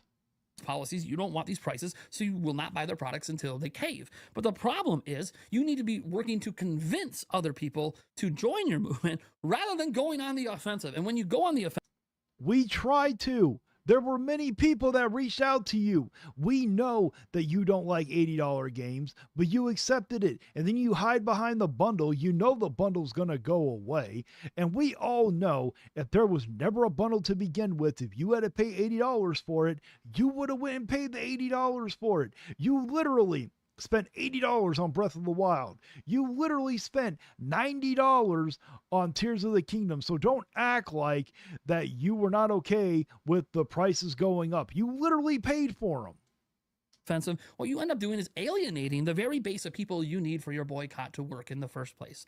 So why did the Switch 2 boycott fail? I think it's quite obvious. It's a convoluted mess of crap that needs to all come together to really form the whole picture. It was led by the wrong people. It wasn't a very big.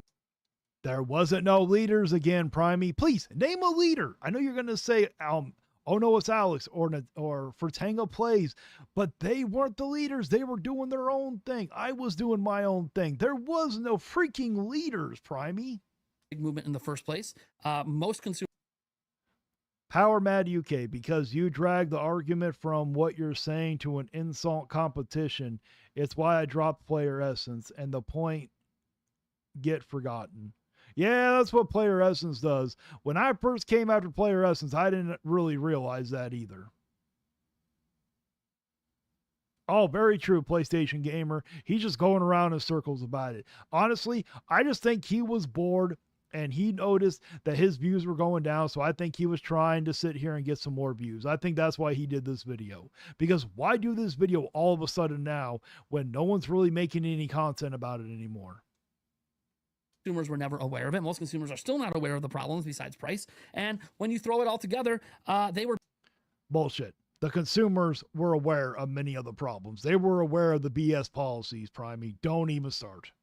Busy attacking. The leaders of the movement were busy attacking fellow content creators instead of trying to convince those content creators to come to their side. There was no convincing you. They could have charged $100 for the game and you still would have been okay with it because your channel is surrounded by Nintendo succeeding. Nintendo has to succeed for your channel to succeed. And the problem is the core of the movement was being led by people that don't buy and consume the products anyways, or do like some ordinary gamers, but then went out and bought the product day one anyways, defeating the entire purpose. Primey, again, no one was taking Dreamcast Guy seriously. Mudahar, maybe, but Dreamcast Guy, no. Of the boycott. So, yeah, this is just a very convoluted thing that has a real simple response. It failed because the right people weren't in charge of it, and too many people were busy arguing on the internet instead of trying to convince people. Again, Primey, you're negating to mention there was no convincing you people. You people were not willing to change. You guys wanted this. You guys voted for this to happen. You guys accepted it because your livelihood was at stake for it. Let's not act like, oh, you could have worked with us. Oh, you could have tried to convince me to join your side. You're full of shit. That this is the right thing to do. Now, do I think this movement would have ever got off the ground personally? No, I do not. And I'm not someone who says boycotts are pointless. They never work. Yes, they haven't worked a hell of a lot in the video game space, but there are examples where boycotts have worked, where backlash has made a difference. Overall, it usually doesn't in the video game industry, but that's because it's not a well-organized movement most of the time. And that's really the problem. It wasn't really a movement because you guys were pushing us down to begin with. And Retro Fusion, are you talking, oh, if you're talking about Nintendo Prime, probably the reason why so many people watch his content is because he does news stuff. And, you know, no one really watches the news because it's entertaining. They want to know what's going on when it comes down to it. So if you're a huge Nintendo person, you're going to want to know about the news when it comes down to it. There are a lot of people out there who just strongly dislike Nintendo for many different reasons and literally do not buy their products or consume them, at least in legal ways. And because of that, they latched on to all these negative Primey, if you are talking about emulation, no one's going to sit here and play a Nintendo game through emulation if they weren't interested in the game to begin with. You do understand that makes absolutely no sense. You know what you're doing. things and tried to become basically the leader of this anti-Nintendo do not buy Switch 2 movement, when unfortunately for them, you're not going to win over people when you are someone yourself that literally just doesn't like anything Nintendo does. For a boycott to be effective. Okay, so for the so-called boycott, Primey, let's just say it was an actual movement. There was a real boycott going on when it came to Nintendo. If you guys wouldn't have pushed us back, if you guys wouldn't have been calling us grifters and haters, we might have convinced more people. But you guys ran around and damage control for every little thing Nintendo did. I'm not even saying I'm the right person. It would have to be like beat 'em ups and Scott the Woz, and those large creators would have to. Primey, you have influence. You're 100 and like almost 50,000 subscribers, I think. You have influence. Yes, beat 'em ups does have more influence, but you still have influence nonetheless. Look at what you did to the community when it came to hyping up a Nintendo Direct and then turned out to be a partner showcase. You don't understand the amount of influence you have. Your influence literally damaged the community. Do you understand that? When Nintendo fans needed hope, when you guys did that lie, well, I know you didn't know, but when Woods decided to do that social experiment, lie about a Nintendo Direct, do you understand that during that time there was so much negativity coming from Nintendo that the fans were literally probably getting a little depressed with everything going on, and you guys gave them hope, and then you guys took it away when come to find out that Woods lied? Do you realize the amount of damages you guys caused to that community? To get together and start reaching out to other creators, start reaching out to other people, and start to really spread this massive movement online to make that difference. And when those creators don't agree with the boycott, it ain't going anywhere. And yelling at them and mocking them, and let's just be frank, mocking me isn't really going to do anything. I said this at the time. Oh, it did something. It got under your skin, Primey. That's why you're making this video. That's what you feed into it. So don't sit here and act like it didn't do anything. We did change some people's mind. We did wake up some people. On a live stream that they were going about this all wrong. I actually don't like Nintendo's policies. I don't like the price points. I actually agree with a lot of the criticism. You can sit here and say it, but your actions show completely different. However, I am willing to put up with enough of this stuff at this point to still enjoy the product. It's not to enjoy the product. It's because this is your livelihood. This is your job. Honestly, I don't think you would put up with this BS if you didn't have a channel surrounding it. For a movement to work, you need people to feel like they've hit that breaking point. And some of you have, and there are definitely some Nintendo fans that hit that breaking point. But is this enough that that breaking point was really widespread? So far, the answer is no. So the Switch 2 boycott failed because there probably really wasn't a boycott to begin with. See? Oh, so you did this whole video. You literally did clickbaiting. Now you're sitting here saying, oh my God, see? Primey, you are so damn disingenuous. And didn't you sit here and say, oh, you're not going to sit here and say in titles and call a rumor a leak and everything because that would be disingenuous? And now look at what you're doing. You're literally saying at the end, oh, there really wasn't a boycott to begin with. No shit. That's what I've been saying this whole damn fucking video. Okay, we're going to go on with the next one. I think the next one is, what do you guys want for another one? Do you guys want Player Essence or do you guys want Harmon Smith? Let me know. Let's read some of these comments. The only boycott going on is the one people are doing with game key cards, and that's because they suck. Exactly, Power Mad. And I will admit, I did try to do a boycott with Mario Kart World, and yes, that failed. In fairness, Retro, okay, that's for Retro. Mario Kart World is shit. Yes, Mario Kart World is. Well, I mean, Mario Kart World actually is a fun game. It's just not worth no $80 or $70. All right, we got Let's Do Harmon. That's the one we're going to do.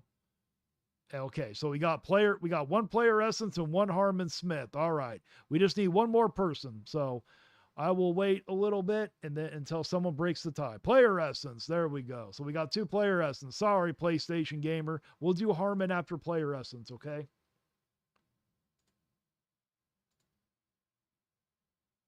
Alrighty. And I promise Nintendo Switch 2 haters are not. I promise next week I will be more prepared for this. Retro, you just want me to do Harmon because you love Harmon. Nintendo Switch 2 haters are not going to like what I'm going to talk about right now when it comes to what just happened in Famitsu, because we finally got the sales data, and I've seen a lot of people trying to downplay what is going on in Japan. And here on Player Essence, we're going to give it to you guys straight up. We're going to give you guys the facts and go. Player Essence, you're not straight up with anything. We all know what you do. I will admit, you do take some facts, but you sit here and take those facts and take them out of context. Sometimes you are very disingenuous with the crap. Over the surrounding information when it comes down to it. But yeah, looks like things are back on track just a bit, and I think that things are full speed ahead for what's happening later in the year with Pokemon Legends, potentially Hyrule Warriors, Metroid Prime 4, and more titles that are coming out. So we did get the past 2 weeks for Famitsu sales data from August 4, 2025 through August 17, 2025. Congratulations. The only thing you got were the sales numbers from Japan, if I remember correctly. Japan is not the whole damn world here. And the notable thing here that we're about to talk about. Oh, thank you, Jamar. You are doing fine. I can't believe you were alive this morning. Yeah, I'm going to start every Monday morning. I'm going to try to do a live stream. It's easier for me to do in the morning than at nighttime because I sleep during the day. Is the fact that the Nintendo Switch 2 did what it did without having any major new system selling type of brand new games to bring out. Now, of course, they have their Donkey Kong Bonanza. They have their Mario Kart World. They have, of course. Yeah, and DK Bonanza is not worth the $70. I love how you refuse to tell your community that DK Bonanza is overpriced. You've been playing that game for how long? You know there is not enough quality content to justify that $70 price point. The Nintendo Switch 2 itself, people want one in Japan, but the sales here are pretty impressive over the past 2 Well, of course they do. I would want another one also if I got one as cheap. weeks. Nintendo was able to bump up the stock just a bit. So 179,641 units were sold in Japan of the Nintendo Switch 2 over those weeks that I talked about there. That is an average of over 89,000 units per week. Now, we don't have the breakdown of the first week compared to the second week, so it might have been a little bit more, a little bit less from first week or second week, but we can just average it out 89,000 units plus per a week, which is incredibly good. It's so good to Awesome. You do understand that none of us are sitting here saying that the Switch 2 isn't selling anymore. We are all sitting here saying that the hype is dying down, that it is slowing down, it is plateauing, which was going to happen. Any system would happen. And like no system has it been selling out week after week after week forever. Eventually it gets to where we can find them in the stores. What we're saying is that's not a good precedent for like 2 months into a console's generation. the point where if you compare it to any other platform in Japan overall for the retail sales, the next closest system is the Nintendo Switch 1. Yes, the system that came out back in 2017. That sold 37,000 units over the past 2 weeks in Japan. So the Nintendo Switch 2 still sold multiple times more than the Nintendo Switch 1, of course. And then Oh, sorry. For some reason, my live thing stopped and now it just reconnected.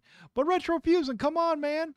How do you not like Player Essence? Him and Harmon Smith do look a little bit alike. They both had matching foreheads and hairlines here. Was the PlayStation 5, which sold 17,000 units. So the Nintendo Switch 2 sold more than 100,000 units plus over the next, I would say, competition, quote unquote, in Japan. So this is something that some of the people out there, kind of like hack YouTubers, fake Nintendo Switch 2 sales analysts, people that are out there just kind of grifting to try to get views, we're trying to say that. Okay, for all you don't know, the reason why he did this video was because of Nintendine. But the problem is you didn't even watch Nintendine's video, Player Essence, because it's not like he was saying that the Switch 2 is just dead. Okay, he's saying that it was dying. He says that it was starting to level off. Okay, if you would have actually watched that, Player Essence, stop making videos about people when you're only getting a Spark Note version of a person that loves to take someone out of context. And you know who I'm talking about. Oh, the sales are fading in Japan. The sales are not doing as well. Look, it's lower than before. Oh, they're not averaging as much. Donkey Kong isn't saving it. All of this stuff that is essentially a lie, basically to push whatever they want to push for whatever they're angry about. But the facts are this, guys. These are what's Oh, RGT is way worse than Player Essence. I used to actually like RGT, but the reason why I don't really like RGT right now is because he knew, or he claimed that he knew what Woods was doing, and he was willing to allow Woods to screw over and damage the community the way he did. So yeah, when it comes to RGT, I'm not too happy with him. actually happening. You got to compare what's happening with the Nintendo Switch 2 with other systems in addition to what it's actually doing. And the numbers show that the Switch 2 is doing considerably better than any other platform in Japan by a country mile. Mario Kart World back at the top of the charts with 144,000 units, plus Donkey Kong Bonanza number. Well, what do you expect? If you literally go out and buy this Switch 2, there's not a whole lot of games to buy. So they're obviously going to sit here and buy a Switch 2 game. So you have an overpriced one like Mario Kart World, which are most likely getting it in the bundle, or you got overpriced of DK Bonanza. Nobody really wants the other games as much. Number 2 with 60,000 units plus, and then the rest of it is pretty much all just Switch 1 games, as well as one more Switch 2 game, Super Mario Party Jamboree. Okay, you're boring me. We're switching to Harmon. I cannot handle this. He's sitting here trying to say that we're all, because he labels us all as Switch 2 haters. He's saying we're not going to like this, but he's making absolutely no freaking sense. How is this going to mean that no one, that all of us are all of a sudden going to not like what you're saying? If there's facts to back it up, what does it matter? Oh my God, I cannot stand him at times. This guy drives me crazy sometimes. Alrighty, let's get a Harmon Smith one who is ready for Retro Fusion's favorite one. Are you ready for him, Retro Fusion? Where is it at? Okay, there it is. One quick second, guys. I promise I will be better prepared. It's time to address the Nintendo Switch 2 third-party fallacy, because this is an epidemic in the community, something that everyone does, and yet isn't really being called out at this stage. And I think this is the most critical aspect of the Switch 2 and its launch lineup, its post-launch period, and just the... Harmon, I hate to break this to you, but the launch lineup was terrible. Yes, I tapped out. He wasn't making no sense, PlayStation Gamer. Yes, he was going over sales data here, but it was like, how are we going to get mad? Hey, time for the real content. Retro Fusion, do you like us yelling at Harmon? Do you enjoy when we criticize him? coping and seething we've seen from PC gamers and alternative platform fans. Harmon, the only coping and seething you have right now is how you refuse to sit here and do something about that terrible hairline of yours.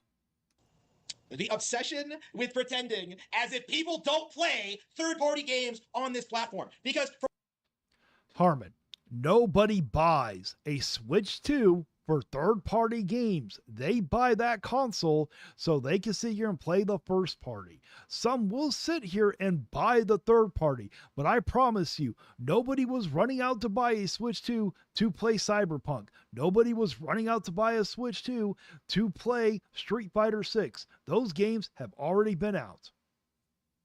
from where I'm sitting, right now I'm playing through Shin Megami Tensei 5. I'm going to pick up Silksong when it comes out. Isn't that first game you just named? I can never pronounce it correctly. Isn't that a Switch 1 game, Harmon? Down the line, I'll be playing games like, I don't know, Shinobi, like Katamari Damacy. There's just lots of really Out of those three games you just named, there's only one I'm interested in. good, high-profile games on the horizon for this thing.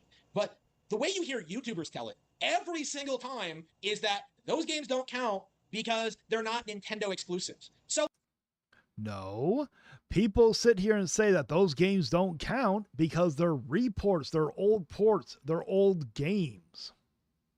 we're at the weird point where Nintendo Switch 2 is getting third-party games. They are identical to the high-end PC versions. There's Oh yeah, Elden Ring, very identical. Madden, very identical. You are so correct, Harmon. no discernible cut content or changes made or anything of that nature. The Switch 2 version is on par with the other versions of these games.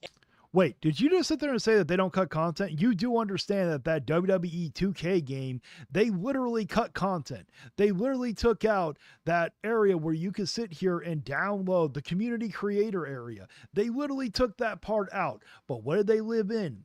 They left in the My Island mode, My Faction mode. Okay, did anybody... Okay, I don't know. I have never sat here and heard someone say, oh, we're not going to play Silksong on the Nintendo Switch 2. I've never heard anybody say that. That game is probably going to run really well on the Switch 2, if we're being honest. The most popular console for it. You know, like Silksong is by far going to outstrip PlayStation and Xbox versions on Nintendo platforms, and very likely may also outstrip the PC version. We'll have to wait and see on that front. But like, this is an example of a major third-party game that's launching day and date on Nintendo Switch 2, and everyone's just brushing it under the rug. Like, they're trying to say that like people are going to play it on other platforms, and that it doesn't matter. Harmon, not all the third-party games are going to be day and dates. You don't even know what you're talking about. There were plenty of games that are not being released on the Switch 2 at the same damn time. And if anybody loves to take thumbnails of Harmon Smith, I think that's a perfect one for you guys to take. Or that like this isn't a major release, and it's just the biggest of Kamehameha Cups. You know, like you keep seeing this. Harmon, do not ever reference Dragon Ball Z in that setting. I love Dragon Ball Z. You better put some damn respect on Dragon Ball Z's name. If you do not put any respect on their name, me and you are going to have some problems. So do not reference that again. Why does this cam look slanted? You know what? I think he's using the webcam from his laptop. I don't understand the amount, how long he's been on YouTube, how he has not upgraded yet to a camera. I'm a smaller channel than he is, and I have a nicer camera and a nicer mic than he has. It's when like with people like Darkside Phil, like, oh, once I'm done with like Donkey Kong Bonanza, the Switch 2 is just going to collect dust again. And I'm just like, hey, genius, you've been playing that game thing consistently since Mario Kart World came out. Even Harmon, no, you are as bad as Nintendo Prime when he loves to sit here and reference people like Dreamcast Guy. Nobody takes Darkside Phil seriously. No one is sitting here. I don't even understand how he still has a channel, how he's always begging, come on, guys, let's get the members up. Let's get the chats up. Let's get the super chats. Come on, guys, don't you want me to keep the game in the rotation? No one takes him seriously, Harmon. if you're like Darkside Phil and spend like a month playing Mario Kart and then a month playing Bonanza, like you've been playing the Switch too. Like, okay, I literally beat DK Bonanza in like 3 days. How do you take a month to play DK Bonanza? That game does not even have enough content in general. The game has a lot of content, but quality content's a whole different story. what exactly? As it once was. That's what a bunch of us are saying. Like Mudahar, who like begged his audience to like not buy this thing, and then had to like, you know, turn tail and pick one up anyway, because like, I'm a YouTuber. I had to pick it up because I had to review it, so I can tell you not to buy it. Like, you bought it. There might have actually been some people, but you know, I do not believe that Harmon actually bought the system so he can sit here and do content for it. I think whether he had a YouTube channel or not, he would have bought that system regardless. I honestly do believe he is a full-fledged fanboy. I do not believe he is making any of this up. Okay? You debunked your own argument by buying it, you know? And that's true for like every other personality on the platform. Like every single person who insists that there's nothing coming out for this thing, who aren't playing their consoles, like they are completely and totally delusional. Like Fratanga Plays, like Darkside Phil, you know, like the list goes on and on and on and on and on. Like the community really doesn't want to admit just how successful the Switch 2 has been out of the gate. Like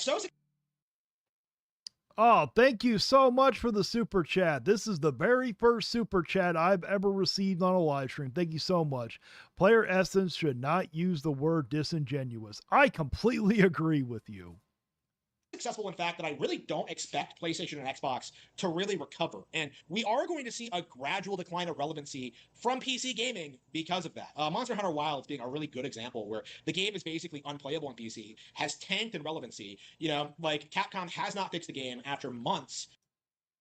Okay, I did not play Monster Hunter Wilds on PC, but I am absolutely loving that game. I am almost completely done with that game on PS5. I just need to sit here and max out my armor from my final armor set, and that's it. Oh, thank you so much, PlayStation Gamer, for becoming a member. I appreciate it so much. I will sit here and make sure to read off your name at the end of my videos. And now it's this hugely hated game in the community. It's not something people are talking about. But Harmon, that game has sold over 10 million units. That game would not be hated by everybody if it sold that many units. You have no idea what you're talking about. I do feel bad for the PC people. From what I've seen, it is running terribly. But I've been playing on the PS5 and I've had no problem with it. But the entire narrative among the PC master race that PC gaming was going to save us from consoles has completely and utterly imploded. And I do think this. Well, Retrofusion, I would disagree with you a little bit on that one. I think it's okay for Cecilia to say that word. Cecilia is the only one I think on that cast that actually is honest when it comes down to it. The rest of them, no. Switch 2 is a really good indication of how that's going to look, because this console had a high number of high-profile third-party ports day one that found success. Like, let's just face the facts. You know, Hitman was successful, Street Fighter 6 was successful, Fantasy Life 2 was successful. You do realize, Harmon, that there was one company that was saying that they really didn't sell that many, and it is very speculated that it was Hitman. And Harmon, you have to understand, except for, I believe, Street Fighter 6 and Cyberpunk 2077, it is very well speculated that the rest of those games did not do that well. And I'm going to be honest, it really had nothing to do with the whole game key cards, why they did not do that well. When you look at Street Fighter 6 and you look at Cyberpunk, those games sold extremely well before they even went to the Switch 2.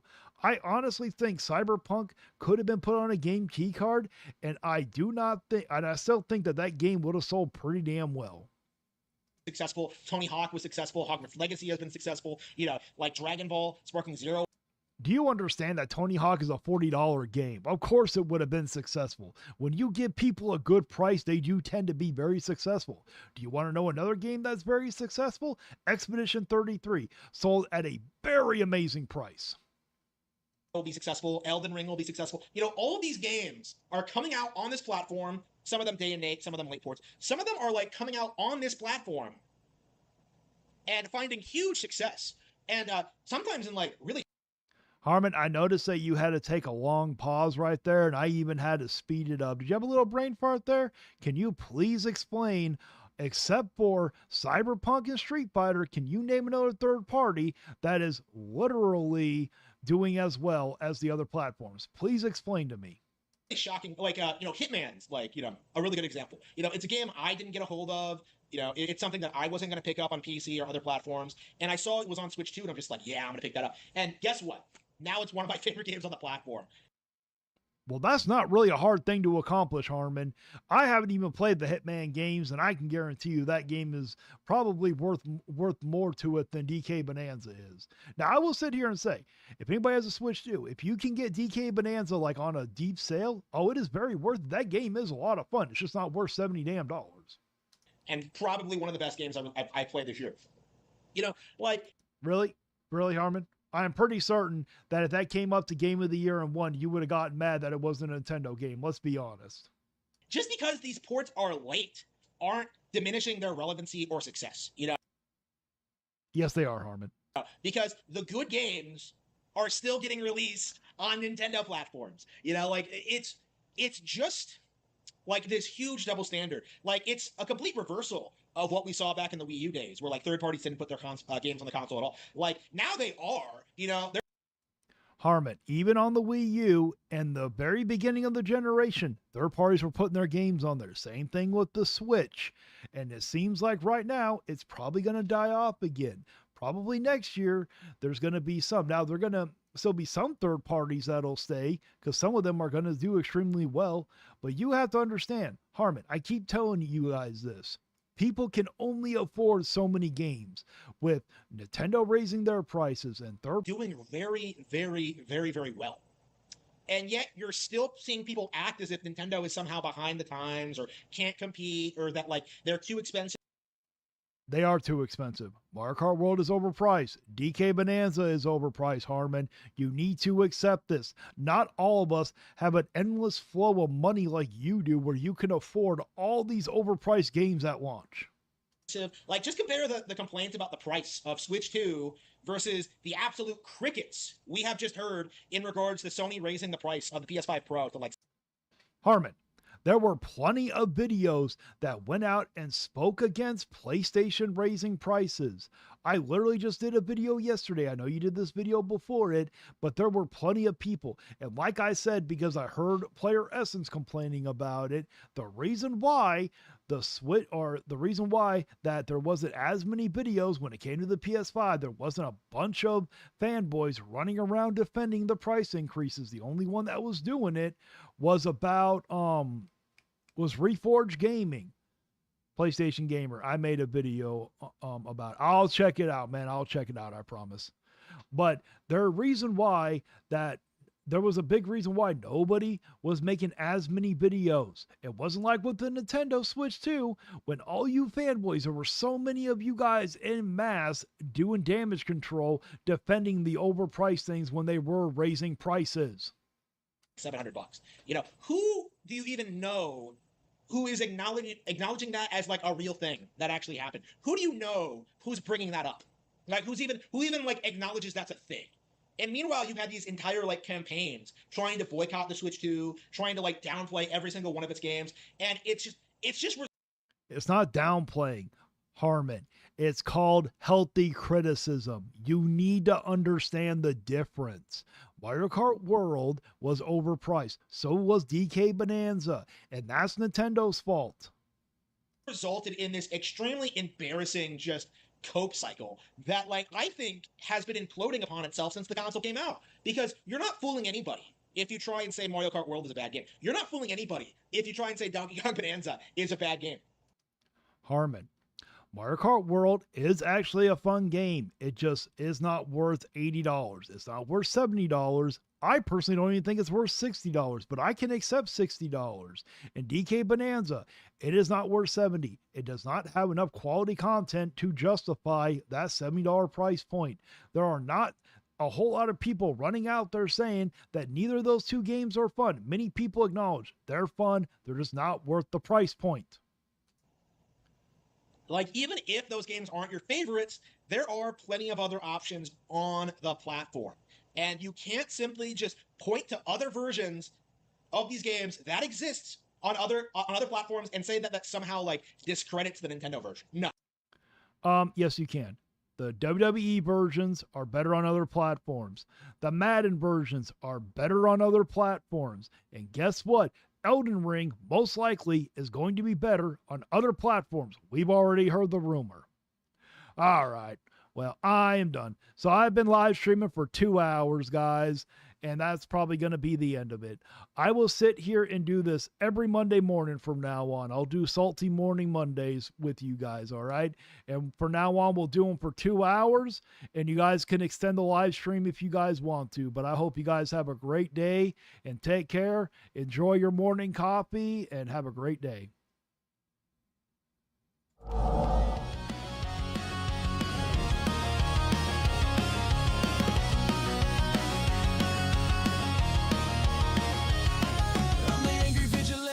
Fight the fight, breaking down the walls in the dead of night. I don't come for peace, I come for the storm. Fanboys melt quick when the truth gets warm. Salt content's high, I'm collecting those tears. Just got started, but I'm cutting through fears. I'm not here for brand deals, I'm not for sale. I expose your lies, rip off the veil. You can cry in the comments, but you won't survive. Like and subscribe if you feel that vibe. We're hunting salty tears, tearing down the walls. Fanboys falling fast, hear the vigilantes calls. No fake reviews, no corporate lies, just truth and fire burning in our eyes. Promise lost in Nintendo's dream, delusional faith blinded by the gleam. Defends every flaw like it's a sacred cause, but his blind devotion's just breaking laws. Player SS brings no honor or pride, throws family shade when he's running to hide. No integrity, just bitterness and spite, but the vigilante's here to set it right. We're hunting salty tears, tearing down the walls. Fanboys falling fast, hear the vigilante's calls. No fake